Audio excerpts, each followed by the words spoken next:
Hello, everybody.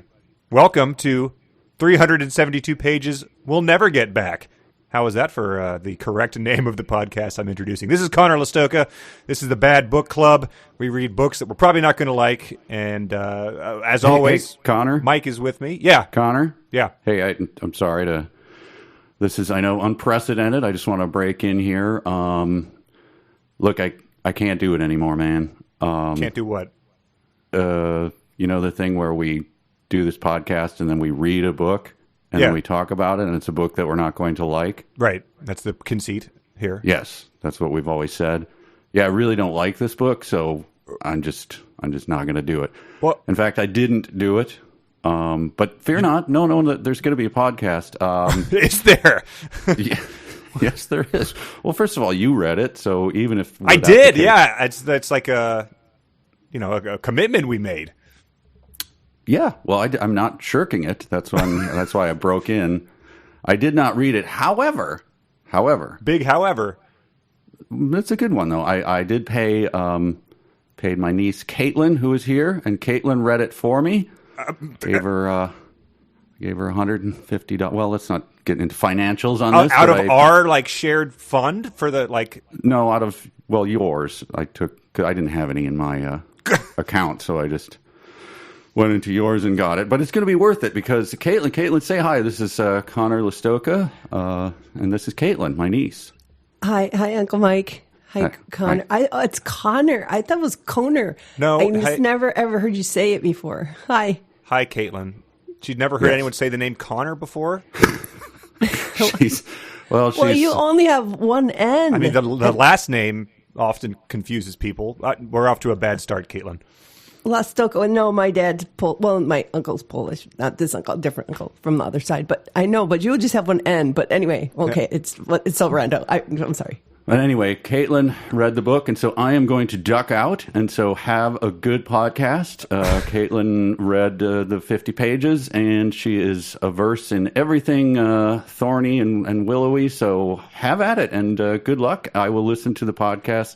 I'm not going to listen to the podcast, but I'll see you next episode, or you'll see Caitlin. So long, guys, and have a good podcast. Okay, bye, Uncle Mike. My mom says thanks for the pickled eggs. She doesn't know what to do with them, so...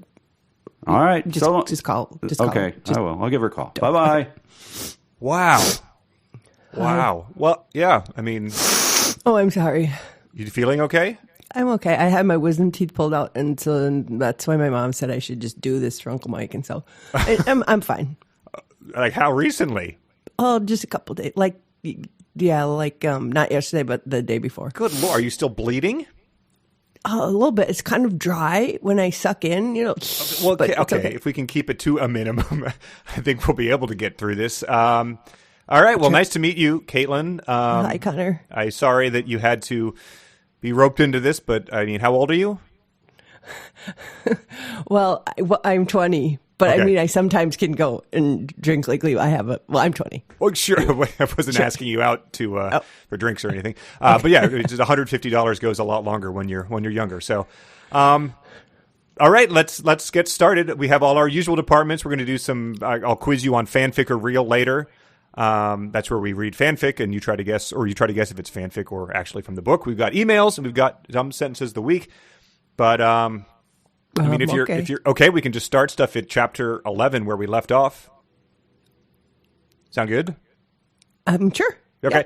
Yeah. So we started off the last thing we heard was that they needed to get to a boat, and so we kick in en media res. Morag is not happy. Morag is not happy. There'd been no wind on the bay side of the peninsula central spine. So I went back. I'm sure, like you did too. I looked back about the bay. What do we know about the bay? Well, are you? Yeah. It was a deep cut. I kind of skimmed over that. Okay, it was a deep cut from chapter 2. It said a bay. The bay was considered by many a small sea in its own right. So we're back at that body of water, and I'm sure you were concerned if you didn't remember that there might yeah, that there might be some silting going on, right? But remember because that part. Oh my gosh, yeah, that part. I was like, wow, there's going to be silting. Oh God, no. But remember, because of the depth of the water within the bay, there was no problem with the silting. Right. So Morag. So it was really random. I totally remember that part. So Morag and her husband Shando are, of course, on the boat. Oh yeah. What was it was just like good to catch up with them again, I felt. From their appearance earlier in the book. Those were the people. Yeah. They're they're Daikini, and they were introduced by I don't remember his name. There's a guy. Oh yeah, totally, that one guy. Yeah, the guy who was popular with the ladies. Mulroon. Was it Mulroon or was it like? Man, there's so many characters. It's just like hard to keep track, But I mean, it's fun. I mean, I know. Yeah. We when need it's like a a movie, chart. sometimes that helps you more. I don't know about you, but for me, when I see a movie, I can keep track because I'm like, okay, that guy looks like that. Yeah, and she looks like that, and I can, she wore that. But sometimes when I'm reading it, I don't. It's hard to keep track. Right. It's even harder in the book because it's like you don't even know which brownie wears the mouse hat. Which one wears the mouse hat? Mm-hmm. Oh, hang on. I just gotta answer this really quick. I hope. You know what? Actually, it's okay. Okay, it's stupid. So okay. we got this. This sentence I enjoyed. Lanterns were needed now, not merely for illumination or to provide benchmarks for people trying to get their bearings, but for the simple comfort of something warm against the overarching gloom. Mm-hmm. So I was like, "Well, sign me up for one of those too," because the book has been pretty gloomy. I mean. Mm-hmm. Mm-hmm. So we get this. Do you also work with Uncle Mike on that thing that he does? Yes. Yeah. Yes.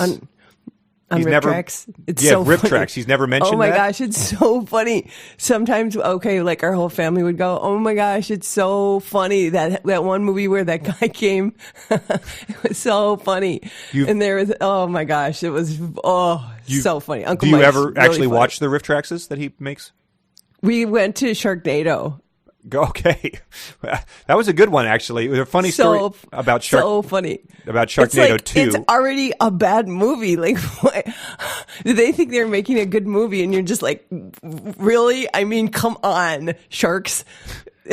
It's so dumb, but we laughed so hard. I'm glad you appreciated that. It's nice to hear that your relatives are going out and seeing this. So yeah, my name was in the credits of that. You can look and see it. But this next sentence, this calls back another book we did on this podcast called Tech War. You get a very reminiscent sentence construction of Tech War. How bad, Thorne asked her, is it? So that's another one of those. Are you talking about the book now again? Is this yes, Thorne. We're talking about the book. We're not talking about Sharknado. No, Sharknado came out 6 years ago. That live show was probably 5 years ago. That's old news. They made 5 more of them after that. But this Thorne asked her was a context that clue. Is awesome. That it would be about this book. Let me know what's your next note. What is the next thing you wrote down to discuss about the 50 pages we all read? Okay, I don't know, but I got it. I was reading it, I just had my wisdom teeth pulled out, so I was sitting on the couch and I read it, and I was like, okay, there's like a mag site or an insight, and there's like Shandos and Morags and Thorns, sure. And it's so stupid, plus I don't even really enjoy reading, and you know what? I gotta go. It's like, I'm sorry, I'm Uncle Mike, I gotta go. Bye, what? Connor. Bye, Connor. Where are you going? I'm sorry. I'm sorry. What? I'm sorry. Wow. Bye. Thank you. I parked in your spot. Okay. You know how to pick them.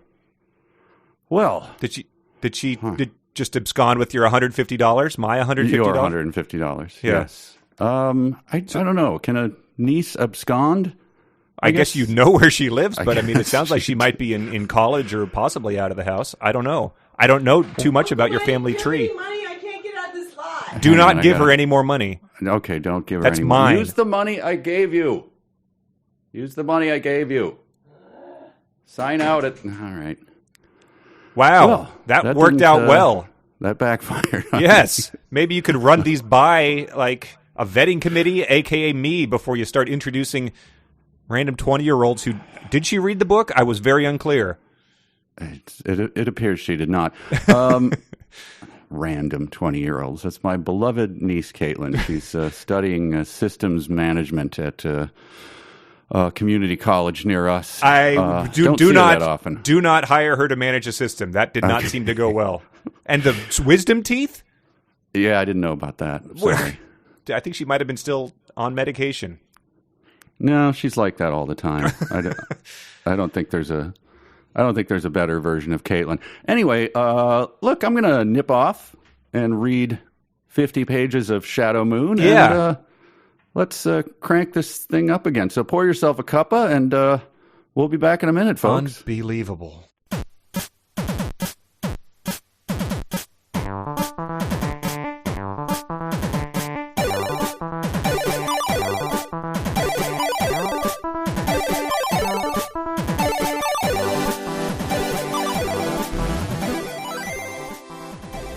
Okay, better, happy now, Connor?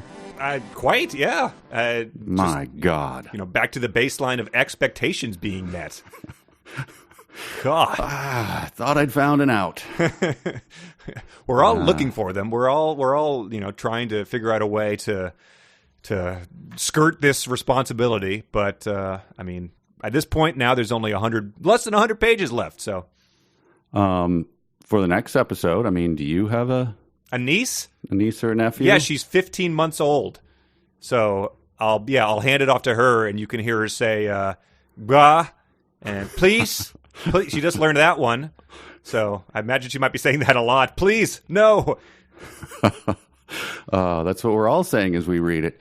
I just met, there's a little toddler at our church who trying to talk to him, and very, very firm nose to every single thing that I said, which is it can be amusing for about 2 minutes. It's very fun to ask questions and then have it. He just angrily like, no.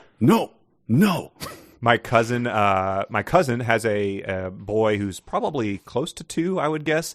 And so on Thanksgiving, he was over. And many years ago, I gave my mom one of those gift certificates where you can create your own Muppet. So she has this orange Muppet puppet, and there was another boy over there who's probably 3.5, and he loves the puppet. He hugs it, and the 2-year-old boy was terrified of the puppet.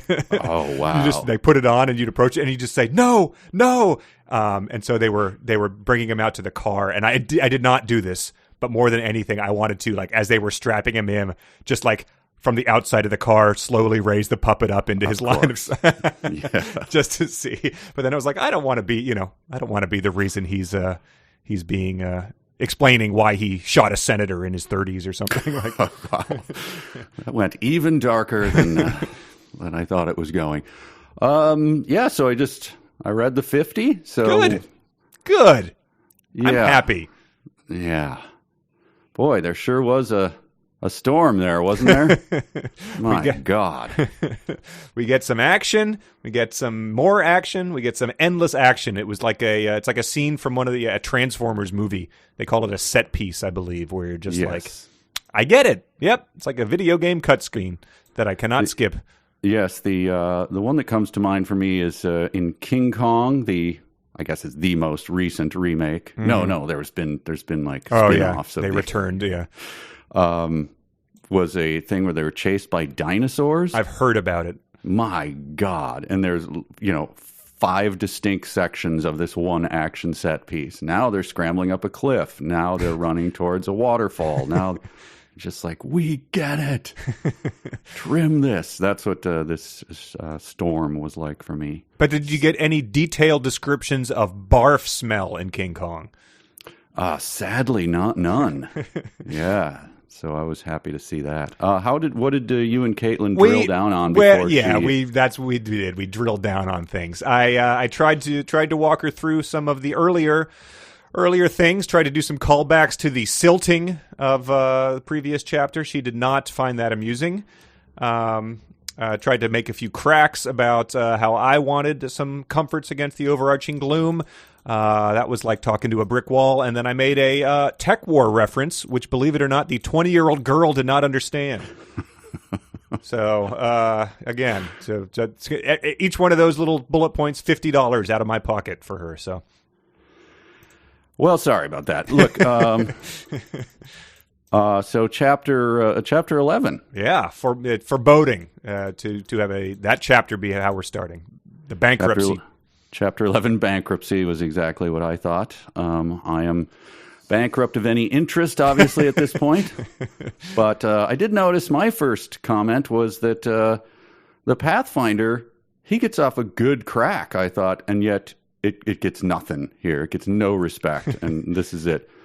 So that's, cold and there's ice caps and everything, but he says, but there's intent behind all thoughts and cold calculation. He gave a rueful chuckle at the unwitting pun. Ugh.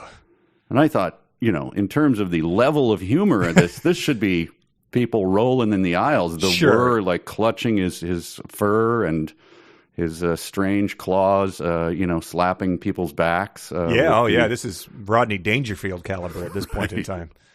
Yes. Compared to the brownies. Yeah. But you set the scene. We know we're in the middle of they're escaping from the Anakiri and her forces. Yeah, the Thunder Riders. The chapter ended with them saying we got to take to the seas, and where they took for the seas, how they met up with these people, I don't remember. But I did at some point in time consult the book that's at the beginning of the paperback, just to sort of see like where this all happened. The book at the beginning of the paperback. The map at the beginning of the paperback. Sorry. The map, of course, yes. Yeah, I have not consulted that. It really doesn't help. Yeah.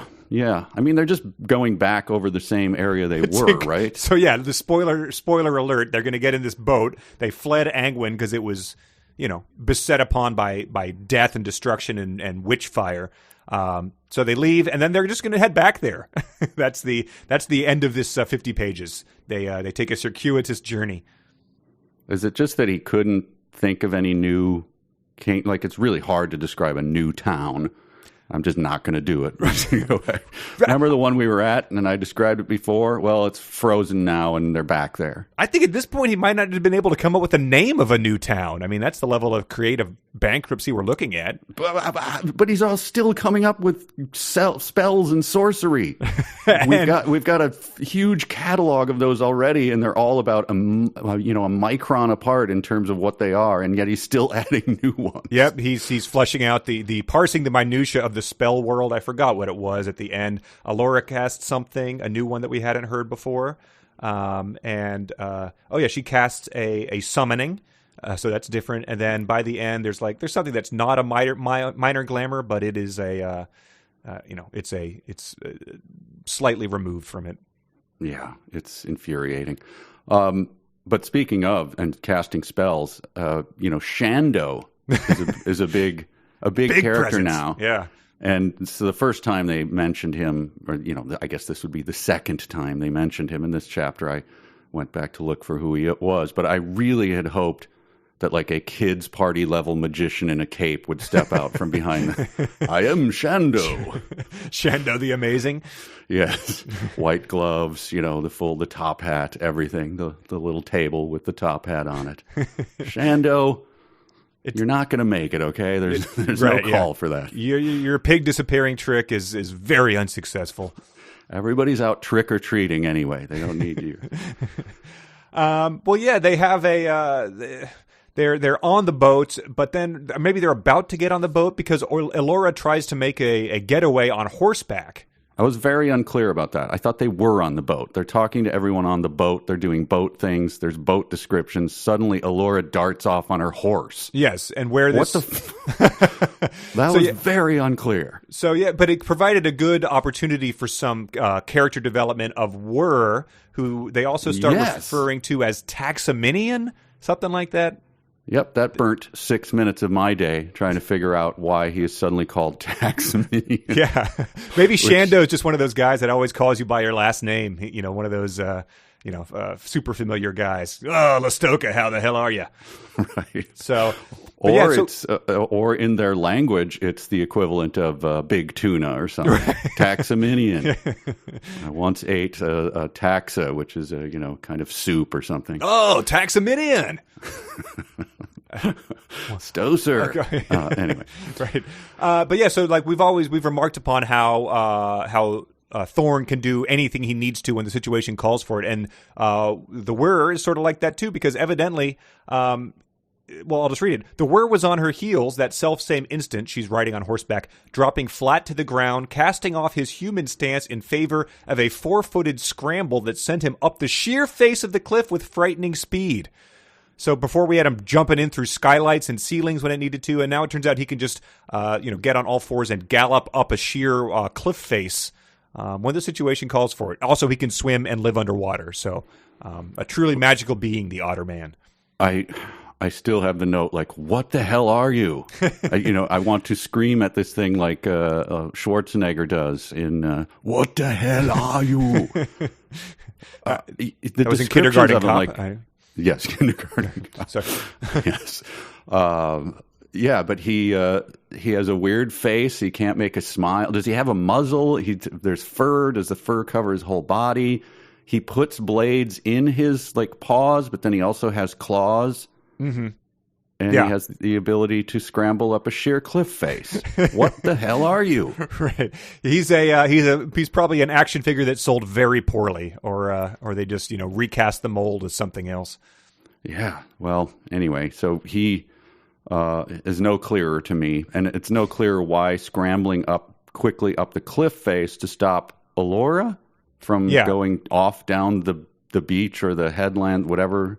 I didn't understand that. I think he's doing the time-honored cliche of heading her off at the pass, because we get this passage. It says, Rin sprang up before Elora's horse, well below the Maizen, her animal going upon its hind legs so fast that Elora lost her grip and was out from her saddle as through a catapult.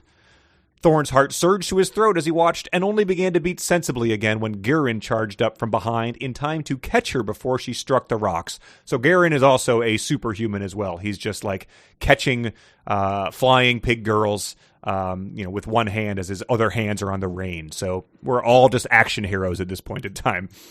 They do, obviously, they have their little specialties, right? We start to kind of drill down on what exactly their superhero powers are. At one point, I think he goes, like the Pathfinder, finding paths, like he, and the Rin, swimming with. So it's kind of like the Super Friends at one point. Yeah. Yes. Use your heat vision, Superman. Be reminded of what you're able to do.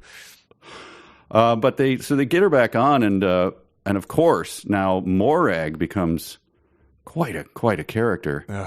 Morag says at one point, bugger me with a marine spike else, she fumed in exasperation. Yeah. And it's like, Morag, please. You are a lady. This is not ladylike behavior. I mark that as sort of a, credit where it's due. That's a decent curse, from an old salty broad. Yeah, they say later that they describe strings of curses, but then they don't give it. And I thought, man, we had one. Let's keep adding to this thing. But then he just, hand waves away a string of profanities. Well, come up with them. Tell me what they are. It was a marlin spike, right? That's sort of what she meant. Oh, yes. What did I say? I think you said marine, but yeah, it's spelled Marlene. But yeah, so yeah, she's talking about an actual swordfish being jammed up her. So that's funny. Nice. Speaking of highbrow stuff, there was a cry of outrage from the cabin below. Elora wasn't going quietly. So I suppose she's just reprising her business from the hot spring. Morag was all business again, reflection shunted aside by their turn towards the breakwater. There were crashes and groans all about as massive booms swung across the deck from one side to the other. So I'm not sure what they're subsisting on during this flee from Angwin, but they should probably cut back on it if it's having this sort of effect on the digestive tract. Yes, indeed.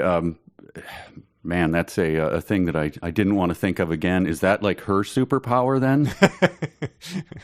Dropping the... Well, all right. Let's not get into it. Hey, I've got a lot of them coming up. Sound challenge. Okay. All right. Yep.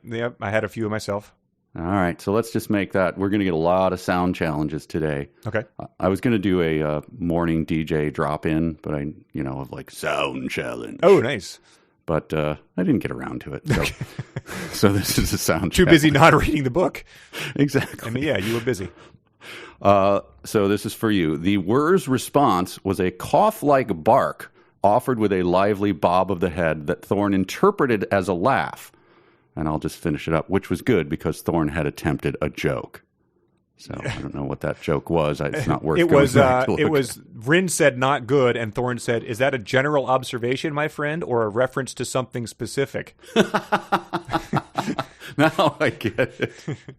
That is good. That is good stuff. That is good stuff. So I'm just going to do the cough-like bark. You will have to interpret the lively bob of a head as a laugh on your own. So I guess it's you might be... I'm inferring the laugh that might not be there. You might just be coughing up an oyster that you ate, like half a shell stuck in your or like a whole fish throat. skeleton. Yeah. Yeah, okay. So it's up to you to just whatever cough-like bark you want, and then it's all on me to interpret it as a laugh. So, okay.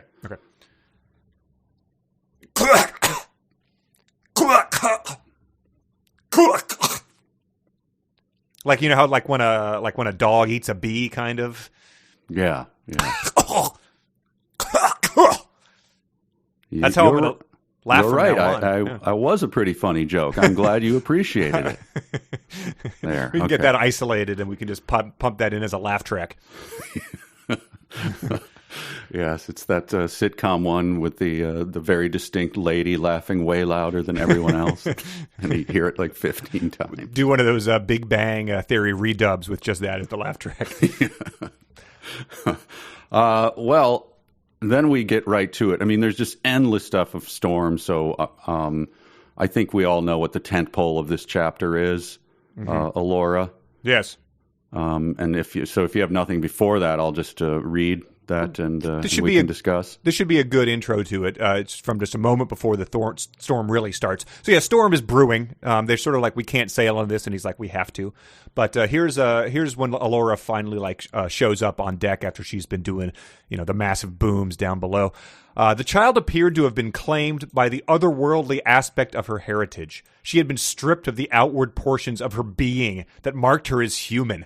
Anna Carey was like looking at so this is contrasting her with Anna Carey.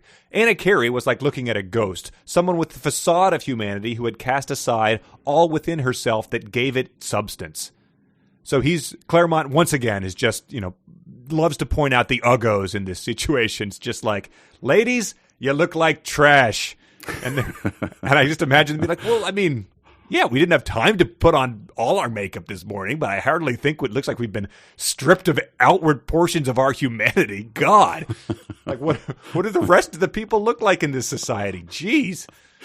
Yeah, could we have a couple lines of Garen covered in his own filth or right, something? Like, yeah. No, he's riding around like a hero all the He's time. got hairy moles on his nose, and God, no one. I mean, just people who aren't these people. Like, everyone who is not a character is attractive, and then he's just stuck us with these people. Yeah, for sure that he's got some growth or, that hasn't been removed, some, hardened lump behind his ear or something. So right. Let's get a description of that. Elora shows up and the Barfarama begins. Yes.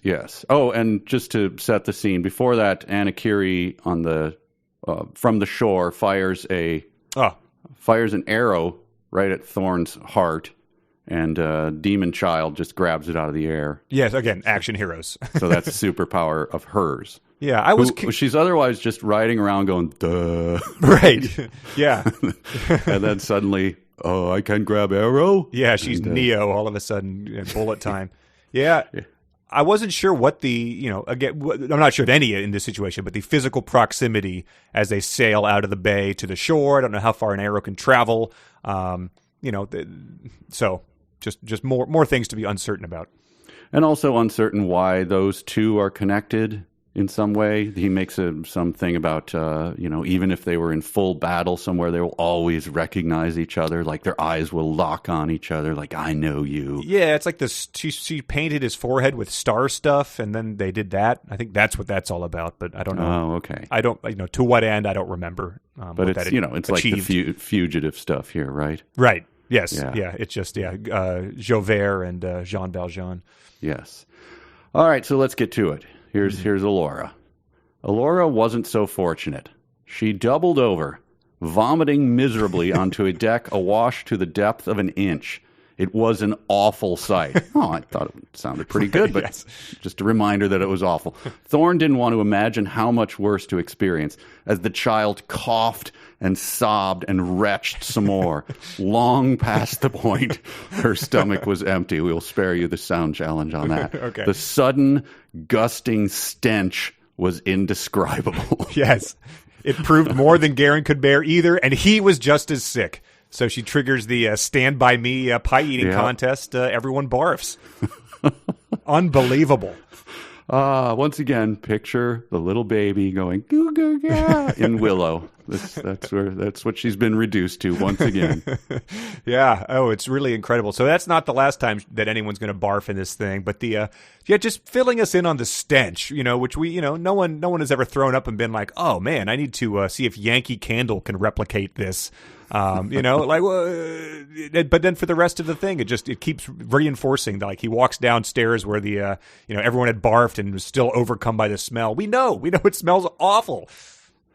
Yeah, and this whole chapter, he does what he normally does. He starts at 11, where everything is just miserable and people are vomiting and arrows are being shot at people's hearts and everyone's tired and broken down and bleeding and people are getting cut by snapped lines.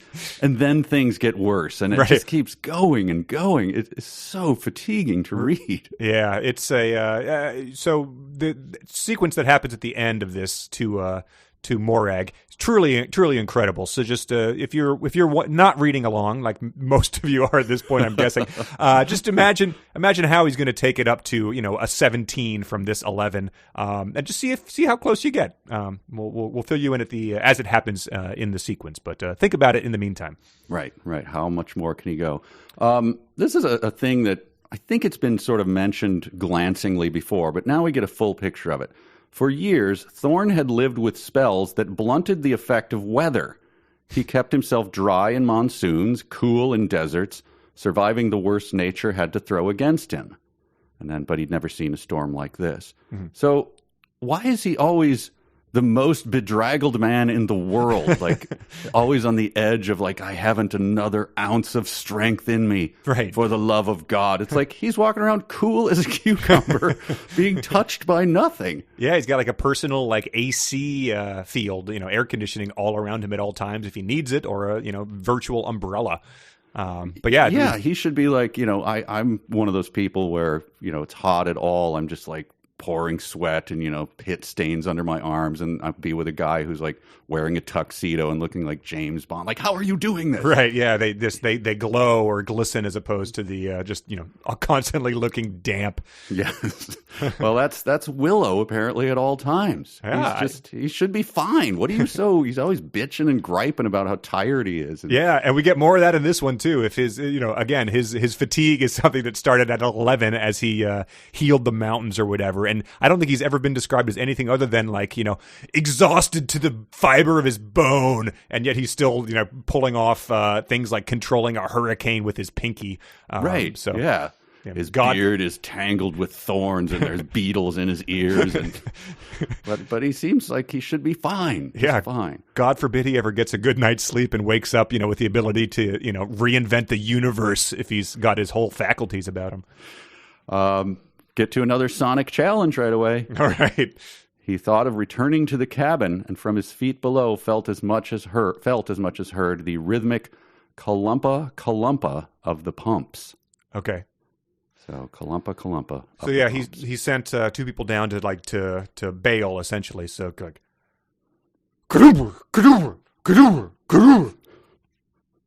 you're right. That was funny. Oh, that wasn't. That wasn't a laugh. That was very similar to your barking cough.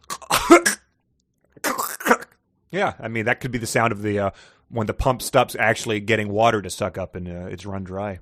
Yeah. I like this. I wanted to give a firm settle down to the storm description because we're going to get a lot of them, but this is sort of trying to set the table. He's looking into the storm, and he thought of all the dragons that ever were, compressed into a single awful beast, and that monster roaring with force enough to crack the world to its core. And that's, that sounds pretty good until you remember that in our last section, a dragon showed up at a wedding and was killed within like 30 seconds of revealing itself. So they haven't really been established as the fearsome force the author really wants us to think of here. Yes. And the storm itself, it gets kind of blamed on the demon, but he also thinks it's probably just natural. I was very unclear about. Yeah, he said something. The thorn merges with the wind and water. So he learns that once he does that, he learns that there was a piece of the demon in this, as there was likewise a foulness to the weather, a taint that told him that while the storm was natural, its genesis was anything but. Not sure if that makes any sense. The cloned dinosaurs in Jurassic Park. What, are these unnatural? No, they're perfectly natural. Well, how'd you get them? Oh, we retrofitted their DNA from frogs in a lab. Well, I don't think you can call that natural at this point in time. Right. Good. But then it's also over the storm, he hears the deceiver's voice. Yes. Yeah, so the deceiver starts weighing in too. He hesitated, heard sudden laughter, the deceiver's voice, mockery, livened by true regret, recognition that he was unworthy, colored by sorrow that he should come to such a moment. "Who are you?" he screamed in the voice of the wind. "Why are you doing this?" So yeah, there's a hint of the demon, hint of the deceiver. Who knows if they're the same thing? I don't know. Yeah, I don't know if the deceiver is like rolling with Anna Carey at this point in time, or if he's just sort of infected things. But he starts making his presence felt very quickly. Morag was still mostly broadside when a wave swept the hull upward, everyone on deck grabbing frantically for handholds as it heeled close to vertical. Ears presented Thorn with crashes from below as cupboards popped from mountings. Damn you, deceiver. Wow. He's knocking the cupboards off the walls on the ship. This is truly demonic stuff. Oh, our throat coat lozenges. No. Yeah, you bastard. We were going to have those cupboards replaced with something that was not the ones that came with it, but we are still relying on them until we had enough money saved. Damn you. Did you have to take the one with the baking soda and the baking powder? You know what? We weren't going to cook during the storm anyway. It's probably fine, very likely. It's we're just eating. The hardtack keeps pretty well. So yeah, that's right. So yeah, he. I have another. Wait, before the Sonic Challenge, I want to point this out. In that flash of terrible transcendence, he understood the way the physical world worked, saw how the energies of the storm could be diverted and moderated. The power was his for the taking had he the courage to seize it. Okay. So this little dude who, Willow, making pigs disappear, now literally has the power of God himself. Yeah. He sees how the physical world works, like down to its atoms, and has the power to take control of it. Yes. Okay. Okay. But he's very tired. He's very, very tired, and he's unable to do a lot of other things. I don't know what's going on. I think that that Clucas goes down little rabbit trails and goes, maybe he can't do that. Right, yes, exactly. Wouldn't that be neat? Well, yeah, sure. Because if he can, do all these things, he should be able to, things should be going a lot better for them than they currently are if all these things we're told are true. I don't. This whole thing, and then there's several, maybe even more healings and things, but we'll get to those in a moment. Sure. Before that, I have another challenge for you, and this once again goes to the stench. Okay. Thorn thought to go below, but there was more water than before, despite the efforts of the pumps, and the stench was worse than any privy. So I would like to name the smelliest privy I can think of. Mine was probably one at a roadside scenic outlook about 20 miles north of Spooner, Wisconsin. Terrible. Had to be done, though. Yours. The smelliest privy you've ever been in. My thought immediately goes to the office we worked in like 4 offices ago, where anytime like you'd come back from the bathroom, we were on the first floor of this office, and they were doing constant construction on the second floor, so their bathrooms were always blocked off. And for just a stretch of months, people would just come in and be like, man, someone was in their second floor in it. Because I thought immediately of that too, but I figured it would be your choice. I would get in fairly early to that office. So the construction workers had already been there. I don't know whether they got in at 6 or whatever. I would sometimes get in at 6:30. Wow. Make a stop in, I have to have a cup of coffee on the way to work, stop into the bathroom, and immediately turn heel and just head out of there like, my God, it is 6:30 a.m. Who has had the time to utterly wreck this bathroom at that time of the morning? What are these construction workers doing? You see a sacred princess turning the corner as they're heading to the elevator. Just pulling down the pink outer garment. So yeah, a stench worse than any privy. I don't want to imagine it, frankly. Maybe that's the sort of thing that Ernest Cline's Stink Tower might be able to replicate if they make a video game out of this movie. Have I told the story on here before? The podcast Freedom, if you tell a story that you have already told on the podcast, someone else gets to spank you. But have I told the story about the Princeton Junction train station? I don't believe so. We have an exclusive here. So it's not necessarily the smell, but it was going up to, we would sometimes in college, we would travel up from Charlottesville to New York City. My friend Derek and I were going up. We'd park at Princeton, because we would drive up, leave our car there, take the train in. This is the year that the Sacagawea dollars came out, so it was probably 2000, 2001. Very memorable, sure. And then I'm standing on the thing, just waiting for the train to come, just probably staring off into the distance because we didn't have phones. And Derek emerges from the men's room, stricken, ashen. And I was like, "What happened?" And he's just like, "I will give you this brand new Sacagawea dollar if you go into there and look."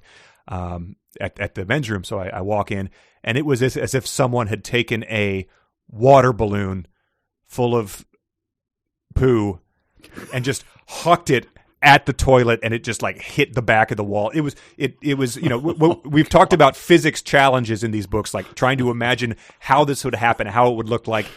Impossible to imagine any other scenario this could have happened. I walked out. I mean, I've never regretted not having a phone that could, snap a picture for posterity more. And I've always thought about that, as every time we pass Princeton. I have a companion story to that, but we should probably move on. Anyway. Well, I'm going to say it. Okay, good. I was at a small Wisconsin bar once, and there was a bathroom that was kind of narrow and long, and so when this spring-loaded door opened to it, the urinal was right there. Like the door, there's the urinal. It's the very first thing you see, like a foot away, right? Mm. And this is, a busy place. I went in there, and someone had dropped the deuce in the urinal that was right there. So, the door. The door would open and you would see, you'd get a glimpse of whoever was peeing probably. Yes, or 100%. So this person not only did that, but had can you imagine the force of will to just assume that no one's going to just throw the door open and see you fully sitting inside.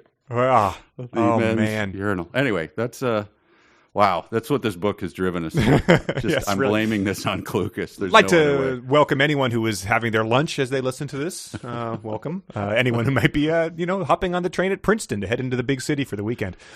Someone's eating their clean salad from that they've lovingly prepared. So yeah, stench worse than any privy. Then we get some old-fashioned. Shando grabbed his hand against Thorne's back and literally threw the Nelwyn the length of the cockpit to collide with a steering assembly. I feel like that was a thing in the 80s. Like a very questionable tasted thing where dwarf tossing, wasn't that a thing people would do? Oh, very much so. I mean, referenced several times in the Lord of the Rings movies. Oh, okay. So yeah, they, maybe they toss the dwarf, and he's like, "Don't throw me," or something. I don't know. But so yeah, there's like some ropes lashing as the boat breaks apart from all these waves. One of them strikes Morag, and she gets a serious wound. But Thorn comes and heals her.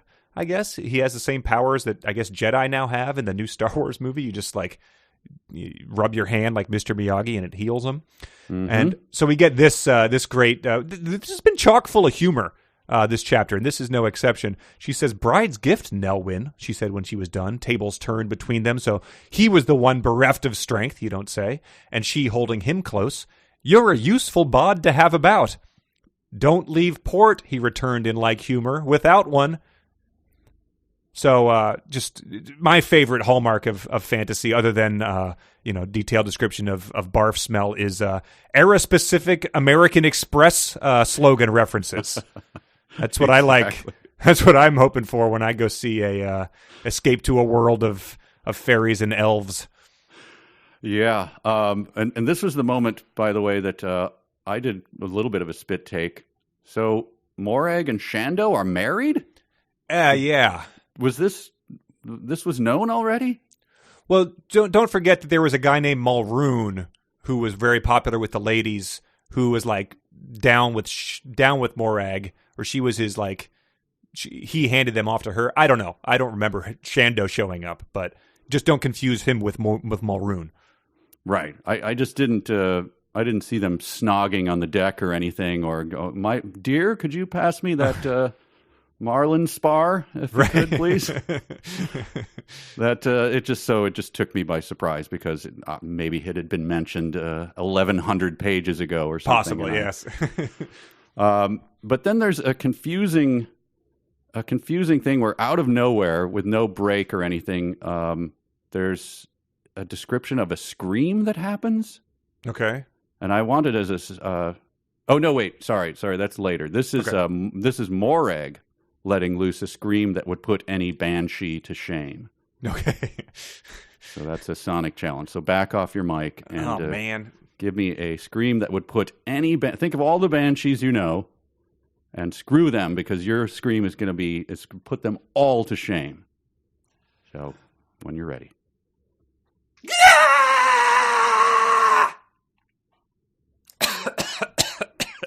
That's my cough-like bark there. And a laugh. So you did the scream and then laughed at the end. That was good. Yeah, that was, I think that was Roger Daltrey, 1987, maybe. Sure, scream there. Yeah, he not pack it in. Yeah, maybe his Super Bowl performance in 2005. Okay. I don't know if that would put a banshee to shame, but I don't know. I don't want anyone to think anyone's getting murdered in here. Well, we have Banshee listeners, and I would hope that they wouldn't feel bad. You're still tops in our books. We will not Banshee shame on this podcast. That's correct. We will humor shame because they keep packing it with humor. I guess they're trying to make up for the brownies being gone. So we get this exchange regarding the ship's barometer. I don't know why they're looking at the barometer in the middle of the storm. Like, it seems like, you've got all the information you need in front of you. It's worse than every dragon that had ever lived combined into one mega dragon. But they're talking about the barometer, and Morag says, the lower it goes, the worse the storm. Thorn says, "It's very low." Morag responds, "Tell me about it." so he must have just been watching like TGIF in the mid-90s and just like jotting down all the responses that the characters were saying to rapturous bark-like laughter. Wait, do the line again and I'll give you a proper laugh. I laughed. Mine wasn't satisfactory to the moment, so go ahead. Lower it goes, worse the storm. Well, it's very low. Tell me about it. Well, how would that studio audience respond if during the big kiss scene when the characters finally smooch and like their kids are looking into them from the other side of the kitchen or something? So that's the ooh, yeah, okay. Exactly. Right. Yep, you got it. Good. All right, good to know. I'll parse the differences there. Mm-hmm. He starts like longing for the eagles to show up, so there's some foreshadowing there. They start talking about that we better get back to Angwin, like that's going to be our safest spot. But then Elora decides she's going to use something, which was the summoning I mentioned earlier. She comes out on the boat and she's going to perform a summoning, which Thorn only says to himself. He cried to himself, mostly to himself, because none of the others would understand, which is true. I don't understand. I'm sure that the Otter Man would not understand what a summoning is. Yeah, he might laugh inappropriately at that moment, so it's best that he's not there. But so the summoning she casts is she gets up and she's sort of pulling an Ahab here. She starts raging into the storm. I am the sacred princess Elora Danon. It is my destiny to rule the 13 realms. It is your duty to obey. Wind and waves, hear me. I command you to be still. So it's sort of like her, turning a corner as a character. She's she's been waited on hand and foot her whole life, but now she's coming into her own. So how is she described in this sort of moment of self-actualization? So good. Yes, please. She was hardly wider than the mast itself, a plump scarecrow in tattered finery, her hair blown to hell, stinking of her own vomit. So weak, she trembled where she stood. It's incredible. He just keeps piling on. So I wondered, we're obviously never going to read anything else that this guy has ever written, but I just wondered if there was something in his past that might have just had these, warranted these descriptions. She's been described as a pig-faced, plump scarecrow. So I went looking. We've dug these up before. The hidden Alexa conversations get uploaded to the dark web. Oh, right. Yes, of course. So yeah, they're always recording. But so it turns out that footage from his house, Chris Claremont's house, after he passed away, reached the dark web. It was just running, really? I guess. Yeah. So he died, left everything to his two sons. Right. And so they had to go. They just the attorney was like, "Hey, your dad left you this house. It's full of crap. You need to take care of it." So they went over there. They didn't know that Alexa was running the whole time as they showed up to sort of go through his belongings and see if there was anything worth keeping. Wow, that's amazing. How would you search for that when you looked for that? I'm just curious in case I ever want to search for Alexa recordings of the surviving family members of someone who has died. Going through their stuff. How do I search for that? You put that in quotes. Oh, okay. Or and if you just go to Alexa leaked recordings of surviving family members of people who have died.com, it'll turn up. They're all there. Okay. You got to use Tor and a VPN, but it'll turn up. Okay, good. All right, done and done. Well, let's I assume we have it ready to. Yeah, I'll queue it up. Well, here it is. Dad's house. Think anyone's been in here since he died? Sure doesn't look like it. Man, what a mess. Yeah, well, this crap ain't gonna haul itself to Goodwill. You're telling me. Thanks a pile, Dad. Hey, come on now. Sure, Dad wasn't perfect, but you've always been super hard on him. I haven't been hard on him. He was a jerk. Oh, come on. It's right there in his writing. Every female character is either a busty seductress or some hideous uggo. Well, I think that's a bit of an oversimplification. It definitely is not. In Shadow Moon, he spent the whole book reminding you how unattractive a 13-year-old girl is. Whoa, you read that garbage? Yeah. Here. Her eyes were all closed and squinty like a pig's, her mouth cast in a perpetual pout. And check this one out. She made a supremely ugly face. The joke on her, of course, was that it wasn't a whole lot different from the expression she usually wore. Not just read, but evidently memorized? Yeah, you can defend that jerk all you want, man. I don't think you should be comparing people to pigs. That's just me. I guess you've got a point. Here, help me with this box. Sure. Careful. Wait. Careful. Careful. It's slipping. God damn it. I told you to wait. What the hell are these? Sexy Animal Farm? Ugh. Charlotte's Web for adults? Babe Pig in the City unrated director's cut? That one says it's heavy on the hogs. This is all pig erotica. Oh my God. Look at this. It's sexy fan art of the pig people from that Twilight Zone episode. Ugh, put that away. custom drawing of Orson from U.S. Acres kissing Porky Pig while Petunia watches through a hole in the wall. Yeah, I can see that. An invoice estimate with a picture of Arnold from Green Acres saying, "Do me, Mr. Claremont. He was going to get this as a tattoo." I think I'm going to be sick. No, don't you see what this means? Dad was attracted to pigs. You're sort of saying like that was a good thing? It means he wasn't a dick. He was being complimentary to the pig girl. He thought she was beautiful. Okay, I don't want to discuss this. I'm just going to bring some boxes out to the van. Oh, God. What? This one says swine on it.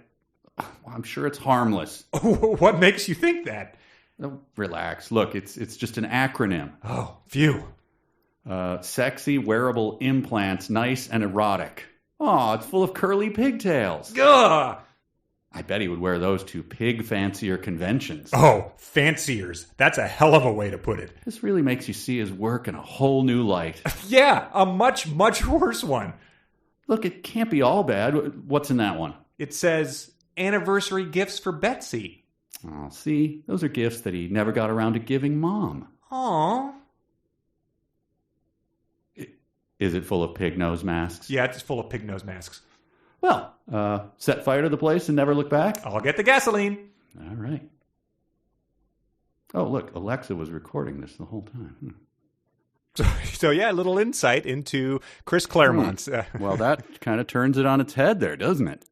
Don't say turns on after all of that. It's I don't. Yeah, he's also not dead. So that might have been. I'm not sure. Maybe that's speculative. Alexa leaking. I don't know at this point. Yeah, I was going to say this would be new, fresh information here. But we're all just gritting our teeth and trying to. So we're at the end here, but just a question: did you understand? Like, what is she doing here? She's obviously trying to stop the storm, but Willow Thornheller has done that himself already. He's sort of risen up before the storm in some way, right? So this seems like a repeated beat of like everyone's trying to scream into the storm at some point or something.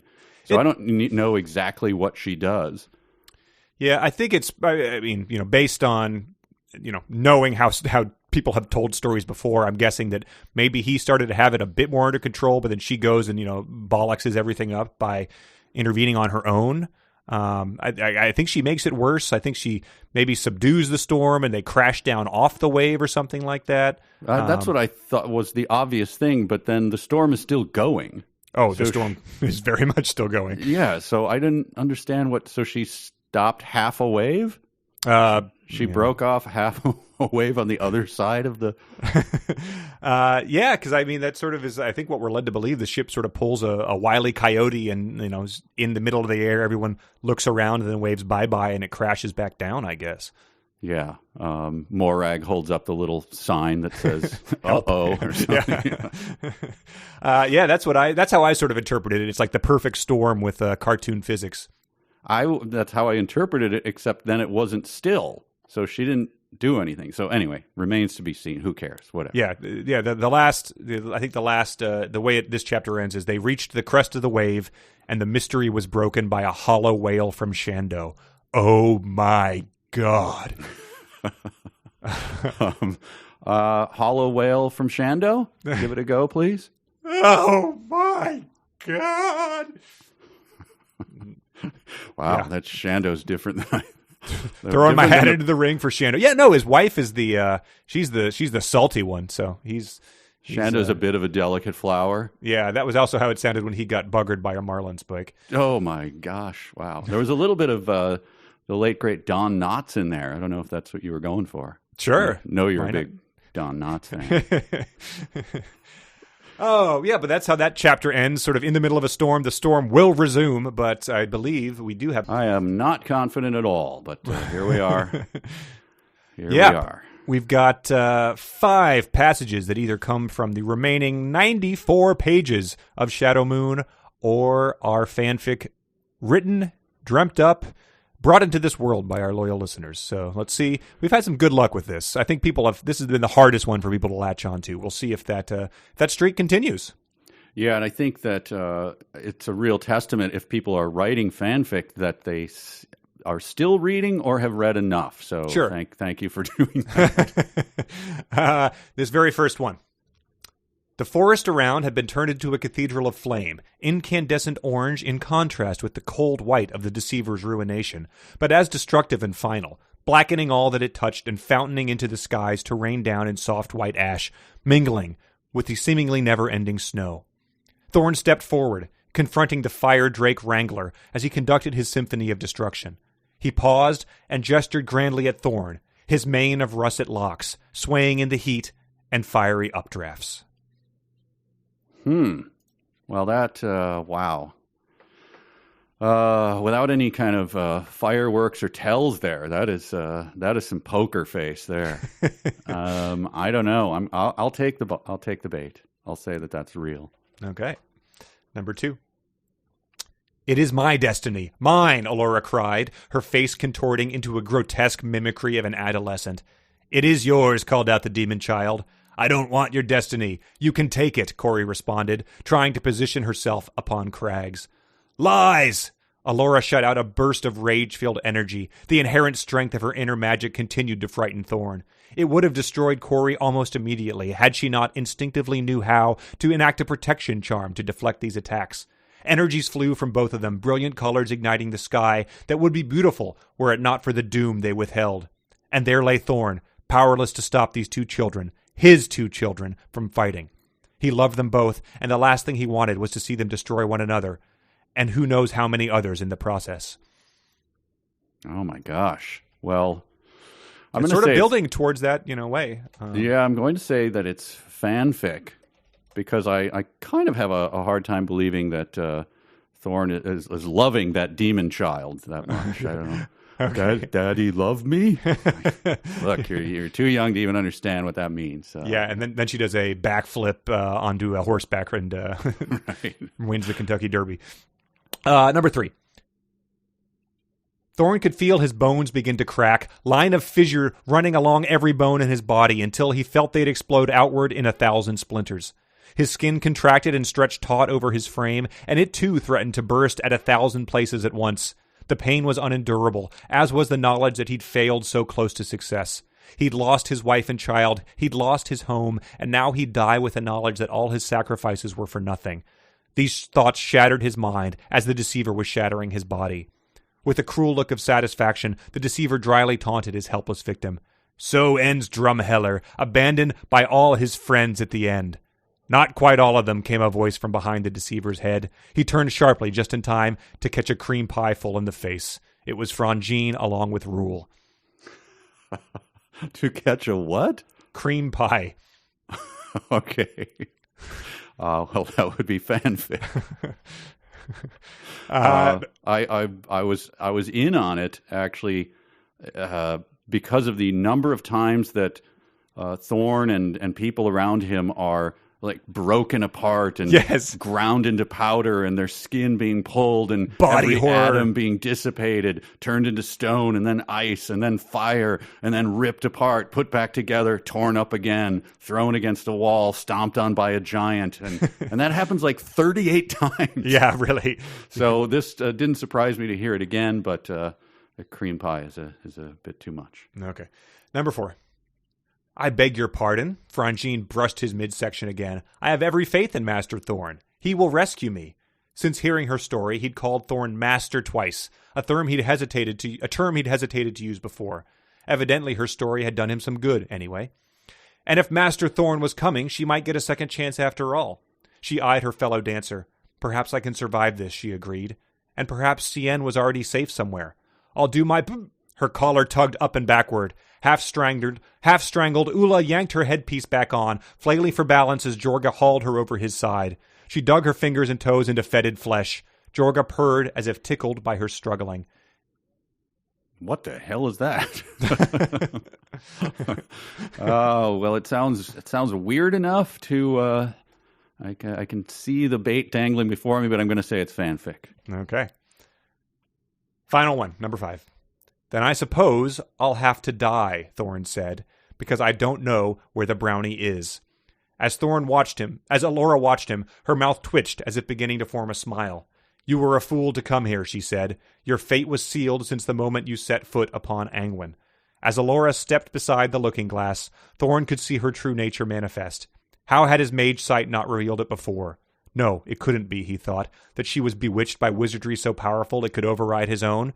In the visage of the glass was not the Elora he knew, but a despicable creature, one that made the princess's swinish body look petite in comparison.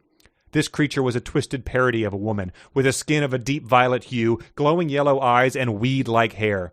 Willow now knew the truth, that Elora, too, was under the spell of the deceiver. That's good. I think it's fanfic. Okay. But Elora 2 would be a good title for a movie. No. So 1 second. Fanfic. Calculating the results. Yes, and, you did. Yes. You did quite well. I believe you missed one. Let's start at the start. The first one was the forest was a cathedral of flame. Something about fire drakes. That was. You said that was real. That was fanfic written by Patrick. Okay. Yeah, it was. He had a bit more there, but I cut it off. I wish I had done that with one of the other ones. Number 2, that was grotesque mimicry of an adolescent, Corey and Elora fighting to the death. You thought that was fanfic. That was fanfic written by Harris. Wow, it was well done. It was well done.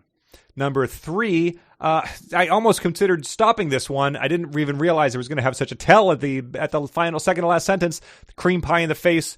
You thought it was fanfic. It was fanfic written by Tom. Just wish I had stopped that one because it started off being very tricky. Yeah. Oh, I would have bid on that. Yeah.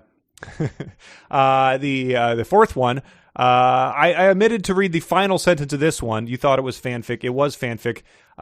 It was submitted and not written by Oprah Pimpfree.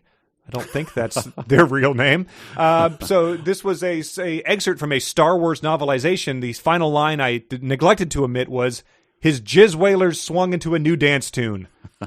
So he was like, jizz whalers is a, actually, I'm like, we know what jizz whalers are. Yes. We've covered this before. We're sadly versed in this type of thing. Yeah. So yeah, that's from a Star Wars book. And then this last one, you thought it was fanfic. It was fanfic, but he said, this was by John. He said, bonus points to Mike if he recognizes that this is a scene from Jack the Giant Killer with the names changed. Oh, wait. What was it about again? This was, your fate was sealed the moment you set foot. Had his mage sight not revealed it before, Willow knew the truth that Elora too was under the spell of the deceiver. I didn't recognize it. Huh. Yeah, no, I would not recognize that. Okay, yeah. So anyway, yeah. So just one wrong, but yeah, it was Patrick who tricked you. All right. Well, I think that's 2. Let's see. You were 5 for 5. Mm-hmm. I was 4 for 5 last time, and 4 for 5 this. So yeah, this is we're doing well and much better in this book, I think, than any other. But I would trade it all for fanfic that's harder to guess. That would be my position on this. Right. Well, on to chapter 12. Yes. On to the continuation of the storm. So no reason for a chapter break at all. No. We are at the exact same moment. We haven't moved locations. No accelerating action. We're just right where we were. Yes. So it starts off with some, huge waves just crashing everywhere, ships falling up and down. It essentially starts pulling a Titanic. It's doing just a full vertical positioning as it starts to sink and stuff. But big moment does occur. Thorn couldn't see any more with eyes, didn't need to, howled because of it as insight danced from mind to mind, tantalizing him with flashes from everyone save Elora. Hatches and portholes gave way under the tremendous impact, water bursting into the cabin with the force of fire hoses, solid wood visibly flexing like sheets of tin, so that even cubbies thought stoutly secured were sent flying. There was no sign of Burris. Oh, no. I know. I thought the same thing. I sort of just put the book down, I took a walk around the block. What has been your favorite memory of Burris so far? I mean, since I think has been killed now. Oh man, let's run some tender music here, and let's recall all the things about the Incredible Hulk theme song. I had to look him up. I think he had been. The first mention of him was maybe 3 pages earlier. It said, Morag, Shando pointing from the wheel, while Burris, the less injured crewman, did his best to rescue the torn halyard. See, I was going to guess that maybe he'd given a hand to the paw of the Rin and pulled him up on deck or something. Would have been his final act. So yeah, Burris was, he died as he lived, barely mentioned in Shadow Moon. Let's pour one out for him now, shall we? This was an interesting sentence here. He saw the foremast break, the shock of impact tearing him loose from the stanchion he was holding and dropping him to the limit of his lifeline with such force that it felt worse than being poleaxed by a sledgehammer. So, very, very strange turn there. You could have just stopped. Right. Poleaxed? Being poleaxed by a poleaxe. Poleaxe, you might think? So that was exciting to switch that up. Like, okay, poleaxe, I've got that in my head. By a sledgehammer. Okay, so take away the axe part of it and shorten the handle. Gotcha. I'm going to write some hard-boiled detective fiction where, he awoke after being pistol whipped by a machete. Yes. What is going on? So for the next, 47,000 paragraphs, we just get this ship just being rent and people getting shattered and pulverized and cut to the bone and pierced and stabbed and bloody. And so that 11 that we started at, I think he's trying to go to 23 here or something. Mm-hmm. But I just begin to lose. I don't know. Well, once again, the ship is just breaking apart, which it has been for 2 chapters. Yeah, so you were confused. It turns out that our duo of authors was also pretty confused too, because we get one of the most incredible things I've ever seen in a actual published book. I don't know if you picked up on this, but this is truly insane. We get a actual copy and pasted block of text. What? Did you see this? No. Oh my God! So maybe it's not in my ebook. I've been reading it off the ebook. Let's see. I can provide pages so people can confer with this themselves. But this is page 333. We get this passage. The waves were as monstrous as ever, and the transom had developed a nasty crack that made its ragged, uneven way past the waterline. It wouldn't be long before a combination of wave motion and the drag of the anchor itself tore the whole stern loose. Then, even Thorne knew they'd sink in a matter of racing heartbeats. So that's page 333. If you'd care to turn to page 338, the very first paragraph on that page. Corey had seen a danger the others had missed. The transom had developed a nasty crack that made its ragged, uneven way past the waterline. It wouldn't be long before the combination of wave motion and the drag of the sea anchor tore the whole stern loose. Then, even Thorne knew they'd sink in a matter of racing heartbeats. Wow. So they just copied and pasted the whole paragraph, and then they changed maybe a couple words, so they knew they had done it. Like they took out sea anchor, they changed that, they added in sea anchor, and then they added Corey seeing the danger, but then 2 sentences later, Thorne knew they'd sink in a matter of racing heartbeats, so they didn't change the perspective of who was observing the cracked transom. Bizarre. Yeah, it's insane. It's like, Dwight David Thrash did that a whole bunch, but he was obviously not a published author with an editor. My God. Yeah, I don't know. And then so someone wrote in, a listener named Colin wrote in and said that this actually happened before. Chapter 2, page 83 said, "The better to keep an eyes on one another," said Franjean in Thorne's ear from a perch atop the Nelwyn's shoulder, snugged amongst the folds of his cloak where the brownie would be hard to see. And then he said on page 84, the next page, "First a Daikini flew along a trail few of his kind have ridden," said Franjean in his ear from a perch atop Thorne's shoulder, snugged amongst the fold of his coat where the brownie would be hard to see. God. Yeah. So come on, Clucas. You've got resources, man. Truly amazing.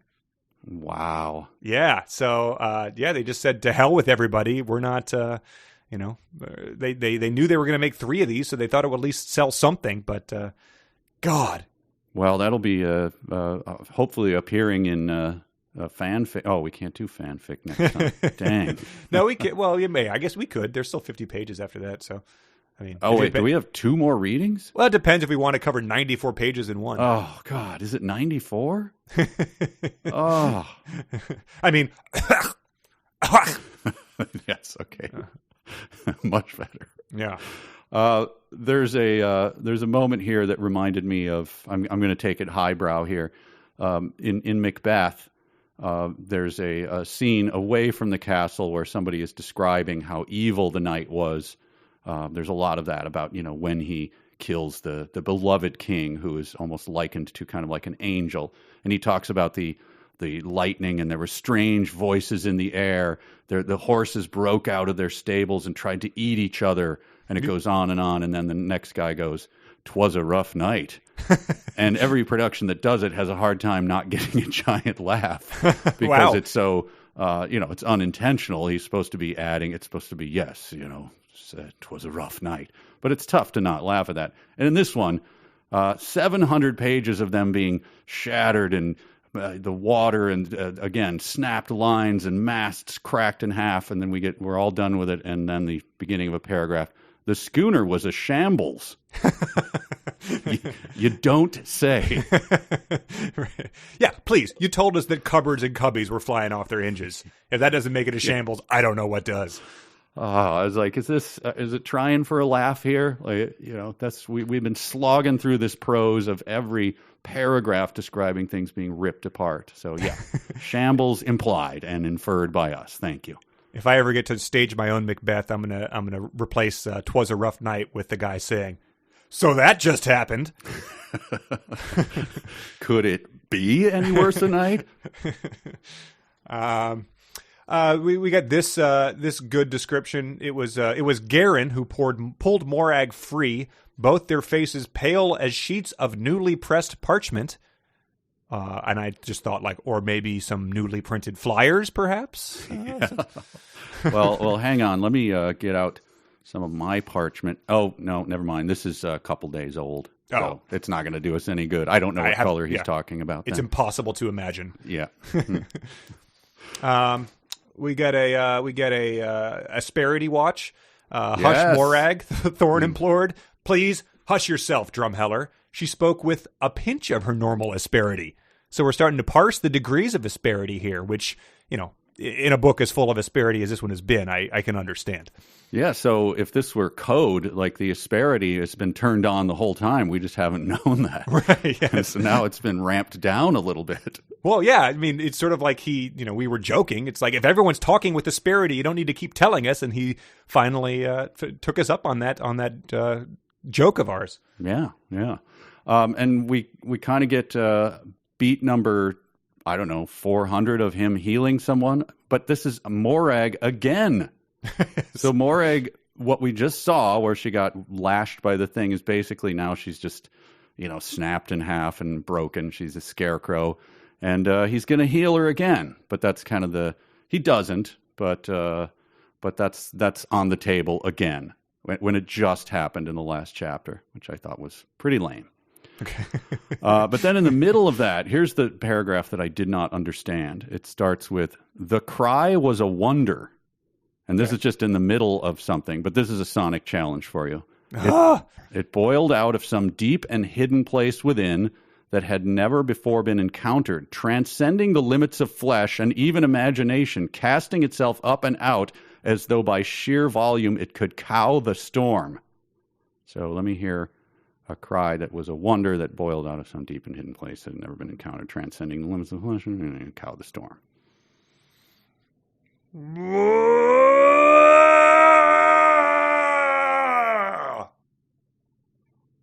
Wow. Cowed? You feeling cowed? That kind of made me think that you had, someone was holding your wheelchair at the top of a set of stairs in a bad comedy, and then they accidentally went to look at a lady walk by and let you go. And then they turn back and see Grandpa's wrecked thing on the bottom of the thing and go, "So that just happened." But then we learned that so the Elora is on a leash. Rin has her like tethered to him. Yeah. So they've had a system. It appears to have harnesses during this thing where there's, I guess, if you've ever gone zip lining, that's sort of how they, as you're like walking up these things so you don't fall off, they attach you to these like cable carabiners and like cables so you can, if you fell, you would be held in. And that's what I interpreted this as. But she specifically to him, I think. Oh, so he sort of strapped her to him? Yeah, so that she doesn't run to the top of the deck and do the, blow wind, crack your cheeks, kind of thing again, I guess. So what I just thought of him is he's always, within smelling distance. And, being an otter man, I assume he has enhanced olfactory capacities. So his life is a living hell. Yeah, no kidding. And then learning what we did about the Claremont half-a-clucist in that leaked audio, the idea of walking a pig around on a leash becomes less of a wholesome, quirky pet and more of a... Indeed. Ooh. This is we have a interesting thing about Morag. You were surprised to learn that she was married to Shando, but we get this detail as the water is sort of rising up, and it sort of appears that they're going to lose the boat. Morag's head twisted fractionally from side to side. The pain of that acknowledgement far worse than any of her body. Her love for the boat was a tangible thing, as intense as any Thorne had known, colored with an undertone of true regret, because it was more than Morag's love for her husband. She would miss him, but miss her schooner more.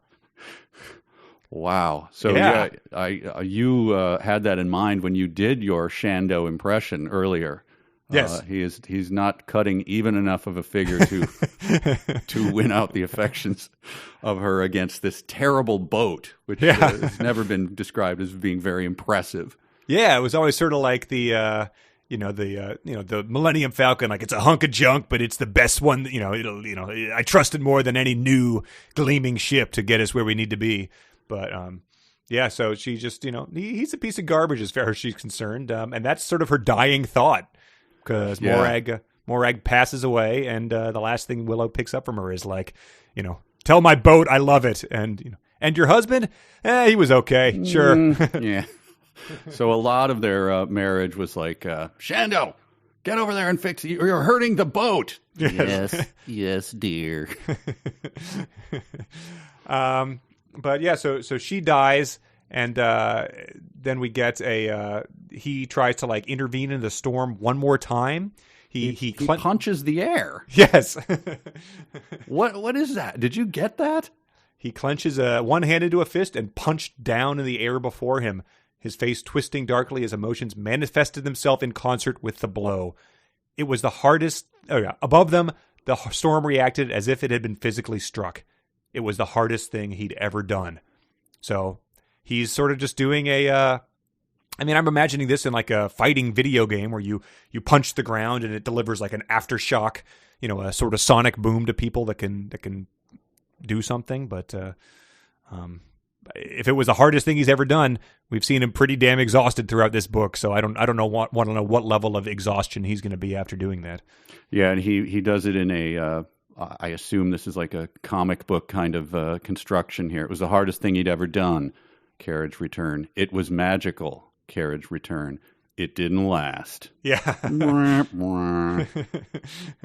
So punching the air didn't last.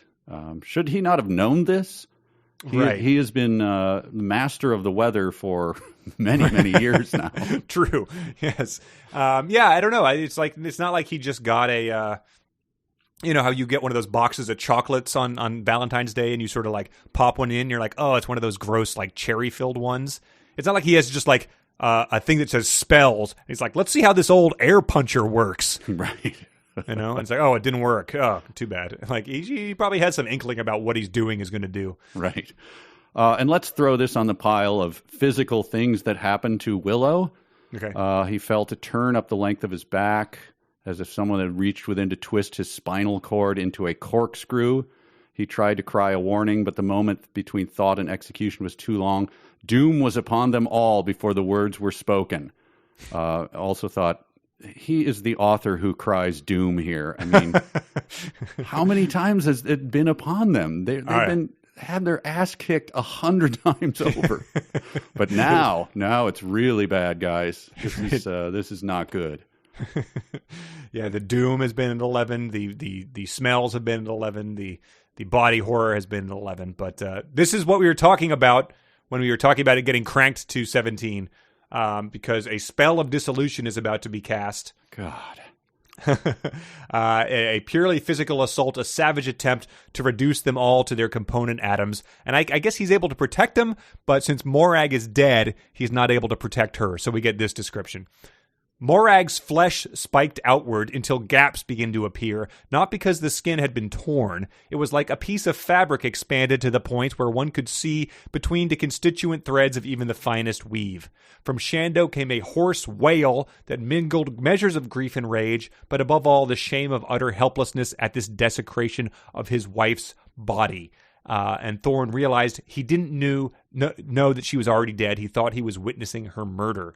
So it seems like a good place to be like, relax, man. She didn't even love you as much as the boat, to sort of like ease this for him. But it keeps going. Exposed to view, Morag's internal organs became subject to attack. Blood sprayed them all, immune to the action of wind or wave, turning the cockpit into an abattoir as separate strands of muscle, tendon, ligament, and ultimately nerves were torn from her. Thorn watched them braided into a foul rope, a barbed strand for every life aboard, and then the whip used to lash him across the face and body. Willow! Kids? Huh? You picking up on this? Oh, also, incredible. Kids. The bastard had a final card to play as Morag's skin popped back together before him, a dangling pennant of flesh, until air puffed it full as life and gave it a coarse form of animation. She took the whip made of herself, Willow, in one hand, beckoned him with the other in a crude parody of sexual invitation, lips stretching into a smile that Morag never made, lids opening to reveal shadow where eyes and soul had been. Willow. Mommy! Oh, so much to parse there. Crude sexual, a parody of a crude sexual, what is the exact invitation? Come hither? Yeah. Parody so that's of not, that's not really touched upon. She's got a cat o' nine tails made of her own nerves and tendons and ligaments. And I don't know where the sexual invitation comes into it. Like she's like, come here and I'll chain you up and lash you. Like, I guess so, but you know what we're getting dangerously close to here. She's a skin bag. She's an inflatable here. She's a lunar. That's very true. She's gotten her whip is a hell of a rig. Exactly, because it's her skin and he puffs air into it. Yes. So wow. It's not her body. It's her body is the whip. So yeah, she's doing the full hell of a rig. Well, so the guy who told the guy, hey, I'd really like to be turned on by your inflatable cow costume, but knowing that there's a guy in it just makes it impossible. If you could just tell people it's a woman in there, I think you'd get a lot more subs. This could be what this guy's been looking for. A salty broad carrying a whip made of herself, inflating herself. I would just like to just stop at this point. And what physical description did you have of Morag, the person who's going, basically, F me with a marlin spike and stuff like that? Like, what did you, what were you picturing her as? At this moment? Yeah, I mean, just as you were reading the book, I'll give you mine. I kind of pictured Napoleon Dynamite's aunt, right, that they lived with, or is it grandma or whatever? I don't remember. It was like a tough old broad who kind of swore at him, and she was always like a cigarette dangling out of one corner of her mouth, and kind of walked to the little stumble rumble walk, and that's what I pictured. So the sexual come on was like, oh, yeah, yeah, right, yeah, going to take a bit more than that. I sort of like had like, one of those bodies exhibits too of all the, once her skin was stripped away and that was what it was. And then if you made a rope or a whip out of one of those guys. Yeah. Here, I just meant as she was, throughout the book. Yeah. Here she's probably looking like Iggy Pop or like you say, the bodies exhibit, which I now think are pretty much identical. Right. Yes. Yeah. It's pretty much just a chunk of sinew. Yes. So they wash ashore. Yeah. And then, so Shando thinks that Willow killed her. So he confronts her. Yeah, I'm not sure. So yeah, I guess he fooled her. He knocked her over, I think, and she sunk. Right? Like that. Yes, that's because she was a zombie. Yes. So he's thinking that she was alive, and he did it to stop the evil spell. Yeah. Of the deceiver. Got it. So he is blameless in this, obviously, but Shando thinks that he's responsible, so he gets him down on the ground and he's, doing the Christmas story, wrecking, and Willow goes Bugs Bunny and begins to burrow under the sand. So is there literally anything he can't do? Yeah, at any given moment. He takes his floor becoming skills and just becomes sand for a moment. And he digs his way and takes a wrong turn at Albuquerque, I guess. Yeah, he runs into a palm tree and a coconut falls on his head, and he emerges. So he sort of makes peace with Shando, I guess. They start to sort of like plan out what they're going to do. I think they're pretty much on the shores of Angwin because they were observing the palace, frozen and everything. But they say, he says, "Where do we go from here?" And Thorne says, "Only way we can, north beyond the end of the peninsula. Same basic plan as before, only a different direction." If they have had a plan at any given moment of the story, that would be news to me. We have not been privy to it. I'm glad to learn they have one. Maybe it will be revealed to us at some point. But it involves them taking a trek through a sacred forest, first growth forest, Shando, that dates back to when the land was born, concentrated to Cherlindria. I don't think the deceiver can touch us here, so that's convenient. They just happen to wash up at a base when you're playing hide and go seek as a kid, and you get to the base that the deceiver can't touch you on. Right. But this place becomes. I was never clear on whether is this like a lovely untouched place, but they also seem to think that it's very, very terrifying and that they shouldn't be here. They're very on their guard, so it's both at once, and I didn't understand that at all. Yeah, we get a honest to God one of these in the wild. It's the trees themselves, the oldest of old growth. They're concentrated to Cherlindria. Said so. Story tells they have been first planted by her own hands, and then Garen says, "Too darn quiet, if you ask me." Oh God! So a little too quiet. But right before that, we got he keeps coming even after we played his tapes.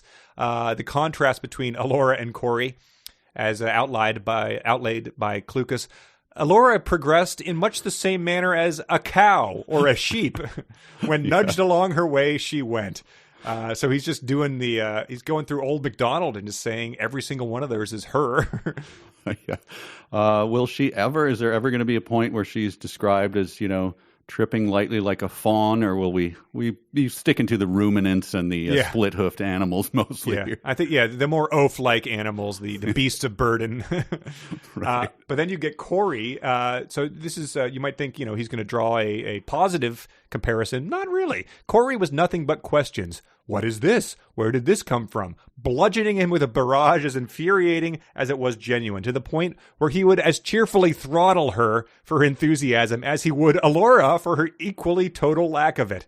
Just, are there any ladies in this story that you're okay with, my author? This is just really starting to seem like there might be something below the surface here. I would be the greatest thing in the world if we found out that Sean Penn was listening to this particular podcast because he really loved the description of women, and then he wrote in some fanfic for us, and it was the best stuff we ever heard. Yeah, if we were sort of unstuck in time, and this particular episode inspired Bob Honey. We also get another thing that adds to my confusion about Taxamanian. Sure. He should be the one like wrapping people in his belly fur, tucking both deeply into his chest and belly fur, combining the mass of the dune plus his own body to blunt the wind. So, wow, how big is he, and how loose is his skin? Is he a Shar-Pei otter?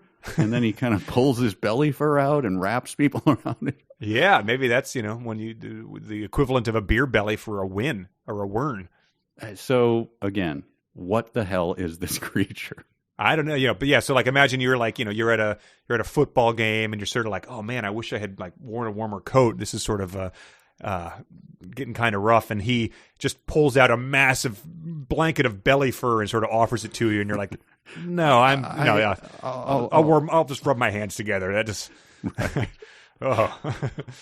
So they're going through this either magical or demonic forest, unsure, unclear. It's either it's been consecrated to Chirlindria, who is good, bad. I don't know. And we drill down and circle back on Mage Sight.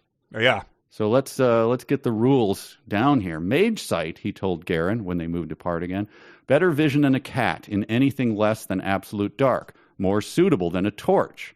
I'll offer the same to the rest, so we'll each be on equal footing. That's their typo. Yes. Damn, Garen responded in wonderment. Damn it, boy. Sorry, I added that. When this fades, it's be like going mostly blind. I'm sorry for that because it will fade. The change is temporary, and there's a limit to how often I can re-energize it. The body has a finite capacity. It can be taxed only so hard before it begins to break down. Superhuman strength will eventually burn out the muscles or shatter the bones. Enhanced sight will make you blind. Yeah. You know what? Just skip the Mage Sight. My eyes are adjusting. Walking through the darkness. Yes. I'm starting to get that night vision, where the visual purple coats the back of your retina, and I'll be fine. So yeah, that's like where you ask a coworker if it's like, hey, like car's in the shop. I was wondering if you might be able to just take me home after work, and they're like, oh well, like I would love to, but the thing is, Cheryl's got tap lessons tonight, and I probably could make it. It just would be a little tight, and like you live off exit 13, and there's always much more traffic going south on that exit. So, and you're like, I don't need a ride. I'll find another one. I should have asked someone else from the first place. Or can I borrow your car? And like, oh, sure, yeah. A couple things about it. If you press the gas down twice, like, don't do that. That'll like blow out this hose. I wasn't going to do that. I know how to drive a car. It's like, I just look. If there's a lot of rules to this, I'm just going to take a pass. And I just like the reaction of being, so I give you a sensory experience unlike anything you've ever experienced before. Literal magic. You've seen things that you did not know existed. Your response? Damn. Okay, I thought my godlike powers might trigger a, just a bit more eloquent a response, Garen, but very well. Oh, he's doing full Men in Black, like getting the little gun that blows him up against the wall. Yeah. Damn. But yeah, so not the only magic we're going to see. This is what I was looking for earlier. Thorn casts a small dismissal. Mm-hmm. A variant of a minor glamour to keep the people from getting tired, because they're going to be doing walking through the night, I guess. But it says Thorn's problem was that he was starting from a far lesser plateau, well into reserves of strength and spirits the others had only begun to tap. His senses were as acute as ever, but the orbits of his eyes burned with strain, his joints cast off a constant ache, and he moved with the gingerly grace of an ancient. So you're saying he's tired? He's tired then. Yeah. Fatigue curled in about the muscles of his legs, the joints of his hips like tendrils of a fog bank. A little bit later, a weary smile, yes. Because the muscles of his face felt overburdened as though he were reshaping soft lead. And it was a measure of his profound fatigue that not only was he beyond an emotional response to the memories of his lost companions, but also that he didn't notice. We get it. Is he tired? You don't say. Yeah. But it's also applying. It says he's starting from a a position that the others are not at. Like he's tapped more into his reserves. Like they all just survived the same like exhausting ordeal and swam to shore and haven't eaten and they've swallowed salt water. Like I think the others might be insulted if he was like, no, listen guys, I'm way down here. Like I know you guys think you're tired and exhausted and your wife just died, but no, I'm I'm at like a -3 here. Right. So then there's just long, I don't have a lot of notes left for this because there's just long discussions of them walking slowly through these woods. Yeah, no, I don't have too many, but there's one or two more things we should touch on. Well, my last one, if you want to get to it, it's another description of Elora. Or yeah, do you want to save that till the end? That's the last. I have the way the chapter ends, but then everything else before that is just descriptions of Elora. Yes, I have 3. With a start, he recovered wits and balance to find Elora Dannon standing before him. Let's see. Let's take a guess. Yeah. Is she radiant in her resplendence? Yes. Is she standing, looking confident? Yeah. Smiling down on him with a calves beneficence toned. He hadn't seen before. Yeah, her hair bouncy and full of life. He'd never noticed the symmetry of that lovely face, the delicate features, the high cheekbones, a flush to them that gave her an aspect of youth that she was well earned by her inner character. No, it's not. It is a doughy waif with a haunted aspect to her eyes that was starkly at odds with the well-fed flesh that encased it. It's amazing. I hope they never stop. It is incredible. How does a doughy waif scan? I thought a waif was like, like a 90s sort of Kate Moss type of model, right? I thought that's physically what it meant as well. A waif being a, sort of an undernourished thing. But so she's a chubby yet stick-like possible eating disorder. I guess maybe he just went to the thesaurus and what are unflattering terms? Right. I don't care if they contradict one another. Right. I just imagined Axl Rose saying, "What's so doughy about waifs anyway?" I don't know that reference, but that's the way he makes you think at the end of the song "Civil War," where he says, "What's so civil about wars anyway?" Oh, yeah. I think you've mentioned that before. Wow, it does make you think, doesn't it? But so he does not end. He goes on, and her physical appearance translates, I guess, to just even what she's wearing, because it says she had no notion of how her clothes were meant to be worn. Yes.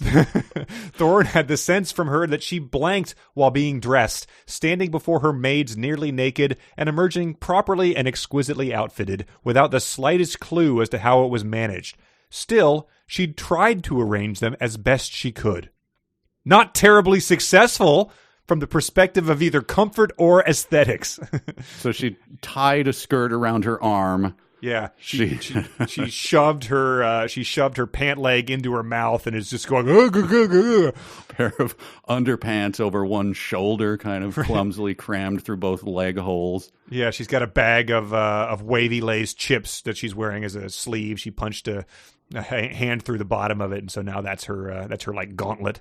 Every bit of clothing, of course, sort of crunchy with dried vomit, and of course, feces as well. But that obviously goes without saying. Yes. Doesn't know how to wipe. So, and then to top it all off, evidently her voice now, she talks like Elizabeth Holmes from the Blood Company. Oh, yeah. Her voice was broken with a huskiness reminiscent of Shando. And then, so I'm going to turn it on you. I want a vocal challenge from you. Look at me, she cried, her tone disconcertingly as deep as his. I'm cursed. The world's cursed. I never meant for anything bad to happen. I was just so scared. So yeah, she's doing the, go ahead. Okay, I think I got it. Look at me. I'm cursed. The world's cursed. I never meant for anything bad to happen. I was just so scared. That sounds like when they've tried to clone Kermit the Frog, and like the first one, they're like, "No, it's an abomination. We've got to kill it." And he's like, "Piggy, love me, Piggy." God. So, just this has been a slog, and there hasn't been enough of it. But his descriptions of her have really just come full circle to being hilarious. There's not much time to redeem her either. I mean, there's 94 pages, but we're not going to get page after page of the lyrical descriptions of her, I assume. Yeah, I mean the best. What is she going to get? Maybe thrown into a stall and hosed off so she looks a little bit better. But I don't think she's going to transform. Yeah, or she's going to get Apollo Creed's going to show up and being like, Elora, you look like shit.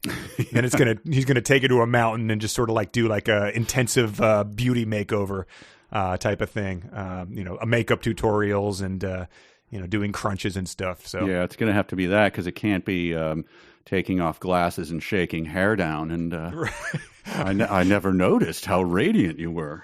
Oh, if we get one of those, it would be one. It would. Again, not going to redeem the whole thing, but it would make me very happy if he tried to swing one of those in the final pages. It's like a zip and like a flesh suit comes off. Ha ha! I was trim all along. Really? Well, how did you squint your face up into a pig-like visage? Never mind that. We've got a war to win. Scotch tape. I'm doing the funny Scotch tape faces. Right. Little Vaseline on the teeth. There we go. Yeah. And then the way that this chapter ends is a reappearance of some beloved characters. She says, "What do you know, Peck?" She made the last word as foul as any obscenity he'd heard, so harsh in speech and intent that he actually flinched. Which I thought it was funny that like after the past, what happened in the past 3 hours, being sexually come on to by a woman holding a whip made out of her own entrails, that maybe being called Peck might not cut so deep, but what do I know? Especially, and I was looking at that point, what's her name? Morag had strings of obscenities. She basically spoke in that language all the time. So, she was like the girl in The Exorcist to him. So now he's like, my delicate ears. But then here we go. We hear Oathbreaker, cried Rule from his perch on Bastion's shoulders. Bastion is an eagle. Betrayer, this one from Frangine writing Anil.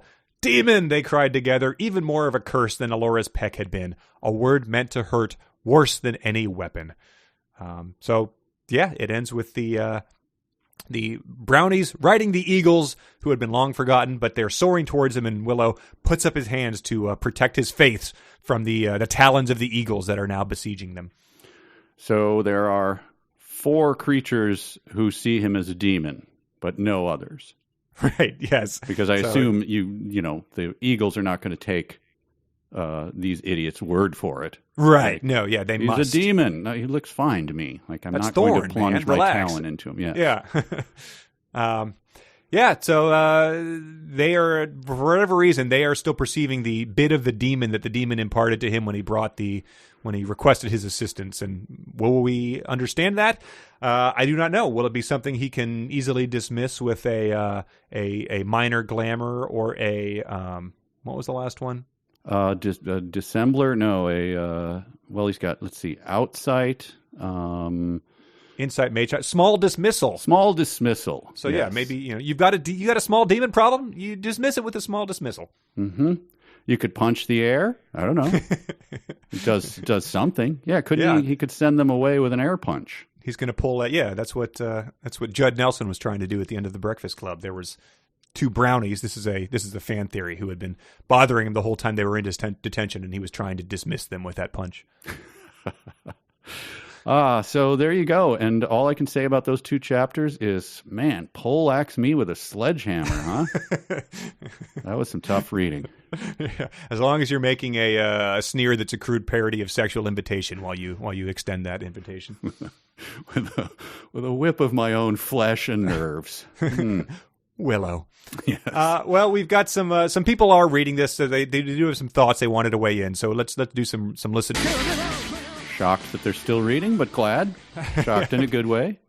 Yeah, we get some good stuff from people, so I appreciate them all. A lot of them are Patreon supporters, which you can join in on by patreon.com/372pages. Running a meme contest on there now, where some of the memes have started being about me, which I gotta say is a... What was it? Was it mistitling the episode, or? Yeah, that, mispronouncing garbage. There's a name that will come up later in one of these emails, so we don't need to get to it. But interesting way to try to win the $20 is all I've got to say. No comments on my Magus blunder, which pretty big blunder. Maybe we'll get some niece Caitlin memes after this one. But yeah, so join that. It's really fun. We're getting near 500 supporters, which is really cool. And I just wanted to plug, if I can, doing a show at San Francisco Sketch Fest on Saturday, January 18th with Josh Fruhlinger. We're doing the Internet Read Aloud. So if you want to hear me read more things aloud, you can come and see that. I'm going to be discussing some very interesting information I found on the backstory of Woodsy Owl. Oh, I wish I could be there. I'm not going to be able to make it. No, which theater are you at? And so it's called Piano Fight. It's a smaller theater than the show we usually do our Riff Tracks Sketchfest events out. So go get your tickets. Bill Corbett from Riff Tracks is going to be there, as well as a couple other very funny people from LA that Josh Fruhlinger's bringing up.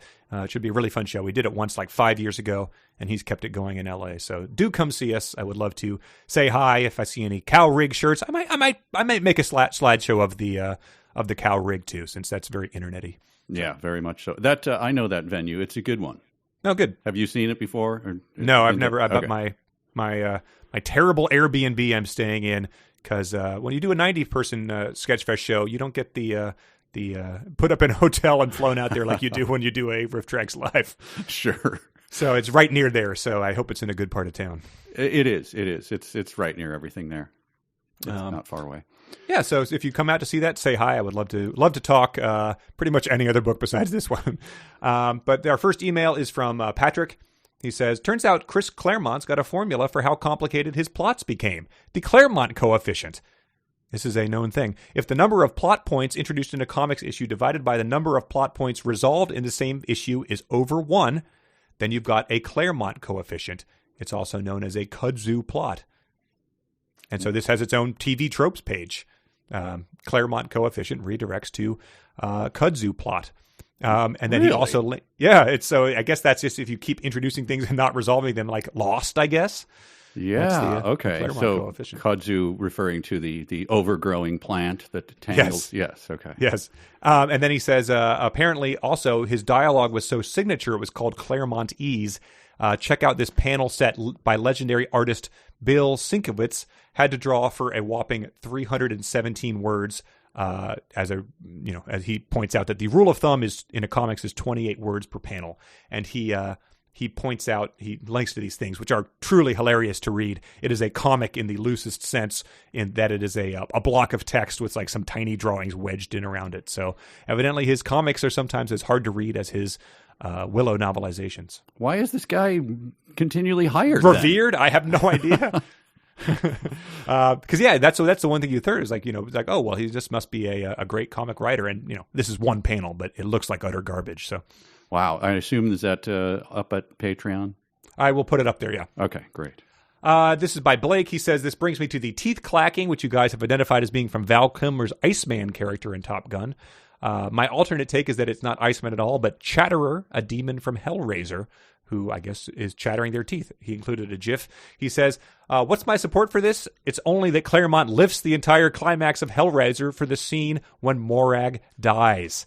And he links to the one of the infinite number of fish hooks, pulling her flesh out, internal organs being explained. And he links to the final scene of Hellraiser, which I'd never seen, but it was ridiculous. It was a sort of thing that, like, I wasn't allowed to watch R-rated movies growing up, and you look at this and it's like, good Lord, this is why. Like, yeah, that actually came to mind, the fish hooks thing. I didn't make a note of it because it had been so long since I'd seen it, and but yeah, that was his the Hellraiser thing, was lots of bodies being ripped into thousands of pieces and gore being splashed everywhere, I think. Truly revolting and disturbing to see that. So thank you for haunting my nightmares with that, Blake. We get this. Theodore says, Morag's flayed, reanimated skin doing a come hither beckon at the thorn formerly known as Willow was exceptionally unpleasant. I don't know if either Claremont or Lucas have grandchildren, but that was a grandpa no moment to put Charles Harris to shame. Frangine and Rule escaping the raging inferno that destroyed Angwin was sadly not the worst thing to happen in this book. This is one from Veronica. Veronica says, I had to laugh at the recent Wizards discussion as well as minor glamours because amazingly enough, they both just so happen to be in scripts I just drew. I'm a comic book artist and listen to the pod while drawing. Currently, I'm working on Sabrina the Teenage Witch for Archie Comics and Blackwood for Dark Horse Comics. In the script for Sabrina, the writer called for her to cast a little glamour on her hair so that it turns blonde and not call attention to it. And then in the script for Blackwood, there was a funny exchange about if one should ever use the term wizards. Because I guess wizard has some sort of... They are self-aware about using it because it's like a 16th century term for masks or something like that. And believe it or not, in the panel discussing wizards, there is a character named Ogden. Oh my God. So we've come full circle. How deep does it go? So Veronica gave me permission to post those panels on social media. So I will post those so everyone can look at those and check out her Sabrina the Teenage Witch and Blackwood comics because they are clearly going to be far better to read than what we're reading here. Is she going to have to draw Sabrina making her body into a flesh whip and then her skin bag inflating? And I think when Archie Comics decides to burn that franchise to the ground, that is probably how it will go out. I look forward to it. And this is another email that says, this is from a guy named Mike Nelson. I was binging on, he might be the deceiver. Well, he is. You're fooling everyone. I was binging on Riff Tracks on Amazon Prime over the holidays, and I was wondering if you have riffed a movie that you hated more than this book. At least something as bad as Monos is only 90 minutes, and the cinematic works of James Wynn are so bad they're hilarious. This book is just never-ending violence, boredom, misogyny, and misery, and I am glad when I finished that I tossed my copy in the recycle can so no one can accidentally read my copy in the future. So that's a good question. I mean, immediately Transformers comes to mind. Oh, sure. Because it's so long and so loud and so confusing and so there's some overlap there. But I don't. It's synonymous. I wouldn't say I hated it more than this book. Yeah, Transformers had that effect of doing like the Memorex logo of sort of blowing you back in your chair with its onslaught. But it also had the negative. For me, a very negative aspect is that people were willing to defend it. You know, people really be like, listen, man, all you have to do is turn off your brain and watch two robots punch each other. It's not supposed to be high art. And it's like, it just sets my teeth on edge to when people make that argument. Yes. Like, but it really sucks. Yeah, we're I don't well need a brain aware of stuff like that is entertainment that is meant to be disposable, but is actually good. So I'm aware of the genre. This is just not it. Yeah, but I think that the time commitment for any of those is certainly less than we've spent on this book. Yeah. So those were our emails, and then we have some dumb sentences. Okay, settle down. You can play the guitar. All the kids going, yeah, guitar break. Woo! Hey, he's got 1 million views. How many do you have? That's true. Makes more money than me, man. Well, we do have many dumb sentences. I don't know if many of them are "my dog has bugs" or whatever he was saying, but we do have many good dumb sentences. We will start with Jen's. The most striking image to come to him as they fell was the utter lack of sound. They say, I don't know where to start with this one. A couple times prior in the book, the most striking thing to Thorne is the absence of something, such as the wasteland that was somehow emptier than he could have ever have imagined. But most importantly, lack of sound was his most striking image? What? So that is as their boat is doing the Wile E. Coyote thing. So, that one missed me. That is a perfect dumb sentence. This one is from Heather. This is the Shatlardian touch. How bad, Thorne asked her, is it? She just says, why would you split up a 4-word sentence? We actually had a guy on Twitter link to us to a grammar site that said, hey, this thing that you guys are talking about, it's okay to do that. What? And it was a site that had a lot of comments. So I don't think it was just some idiots, but it wasn't like he was linking to, Strunk and White. But it's like, no, man, everyone agreed that this sucked and made things harder to read. And sure, maybe if something's right, Like, ain't a word, and neither is irregardless, but we know what they mean when people use them. So they're conveying information. Like, so this is making it harder to receive the information. What is the possible defense of that? Like, no one's saying that it's grammatically incorrect. So, okay, you win, but it's terrible. Right. I mean, isn't that enough? What do you mean this is okay? Yeah. Because it doesn't break a rule, it's okay? Sure, it's like yeah. the famous, what is, you're not supposed to leave an infinitive at the end of a sentence. This is something up with which I shall not put, is the famous example of, come on, man. That's correct. Yeah, that's correct, but that's not a readable sentence. Yeah, I don't know, and maybe things change. So like, you never feel good about turning the fire hose of, hey, check out this guy. Tell him that he's wrong on people. But in this case, I didn't mind. Okay, good. This is from Elena.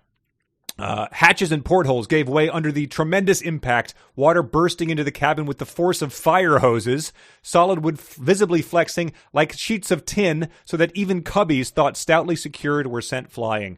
And she pointed out a thing earlier, because when I started out, the cupboards were getting broken. The entire ship is breaking apart around them, but apparently the cubbies falling over is the last straw. Also, add high-pressure fire hoses to things that exist in the Willowverse. Right.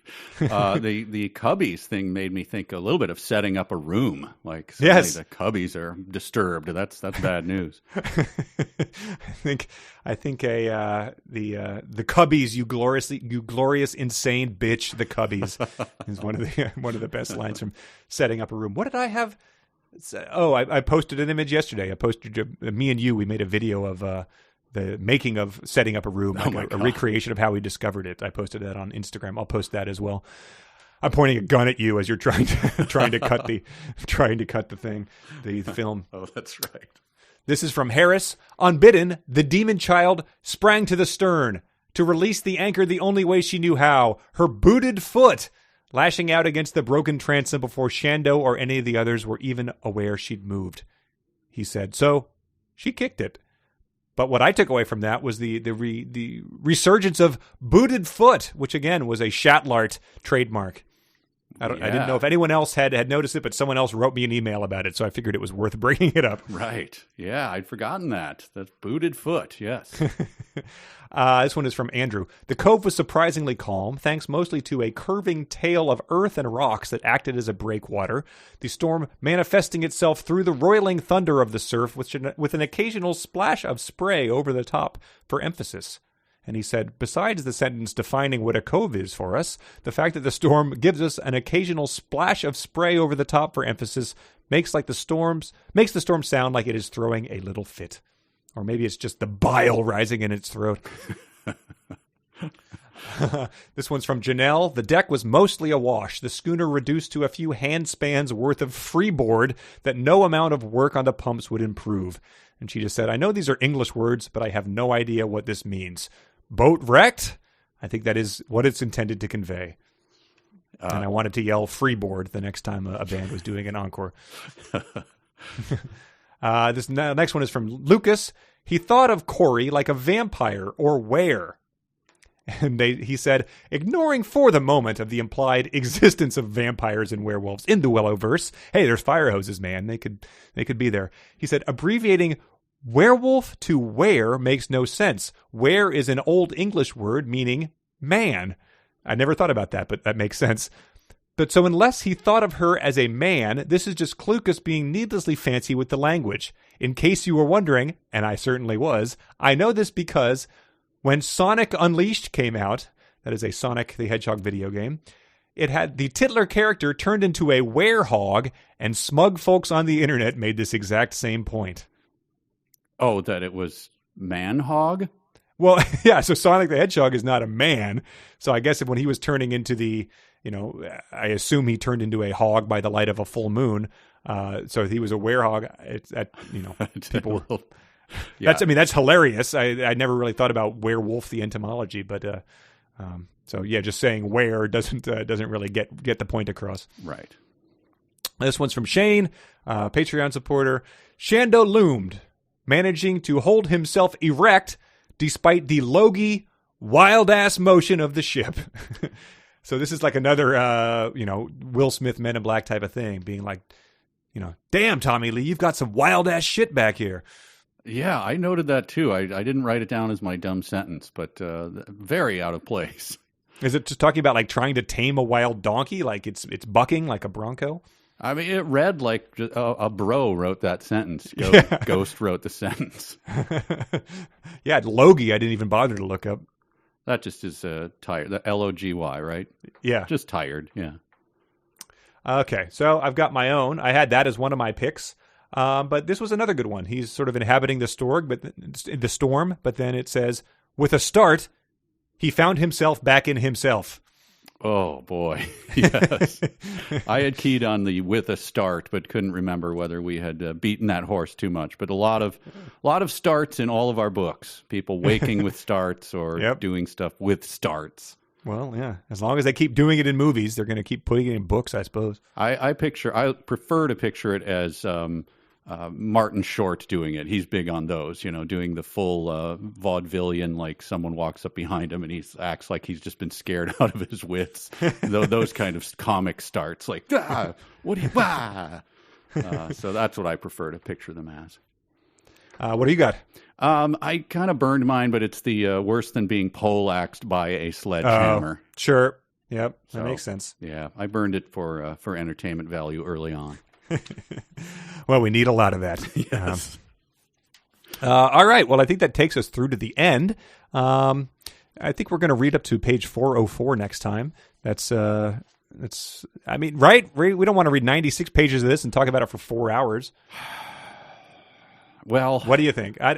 Unless we want to half read it and skip and get this over with. I fear losing people. I mean, I know, I do too. I really do. I mean, look at all the comments of the guy saying it's the worst thing he's ever read, and he threw it away. There's someone who was like, no one would forgive you if you bailed on this. Many of us have already. Sure. I mean, we can. It'll take a little longer to read it, so we can take a little longer in between the episode. But yeah, let's do it. Let's do it. Let's do it to bed. Yeah. All right. Wow. I mean, Caitlin's not doing anything. She'll be fine. All right. Let's finish the damn book. All right. There it is, folks. You heard it live. Your pain is almost over. Ours is just beginning, but wow. Yeah. Amazing. Oh man, the sun just came out. I wonder maybe there'll be so many descriptions of Elora's pigginess that this will be an utter delight. I don't know.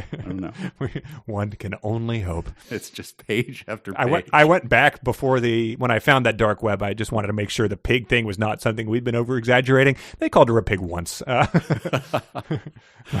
but whatever. Right now, I'm picturing her as like Courtney Love at her worst, stumbling out of a club at 4 a.m. That's what I picture Elora as. Right, yeah, mascara smeared, even though it doesn't exist in this world. Somehow wearing a tiara that's like tilted on the head and one glove on, but the other ripped off or something. Yeah. All right, finish the book. Finish the book. There it is. Wow, what a slog. What a delight this has been. And we will see you next time. This is 372 pages. We'll never get back. Give my best to Caitlin, though. Really. I will. Yeah.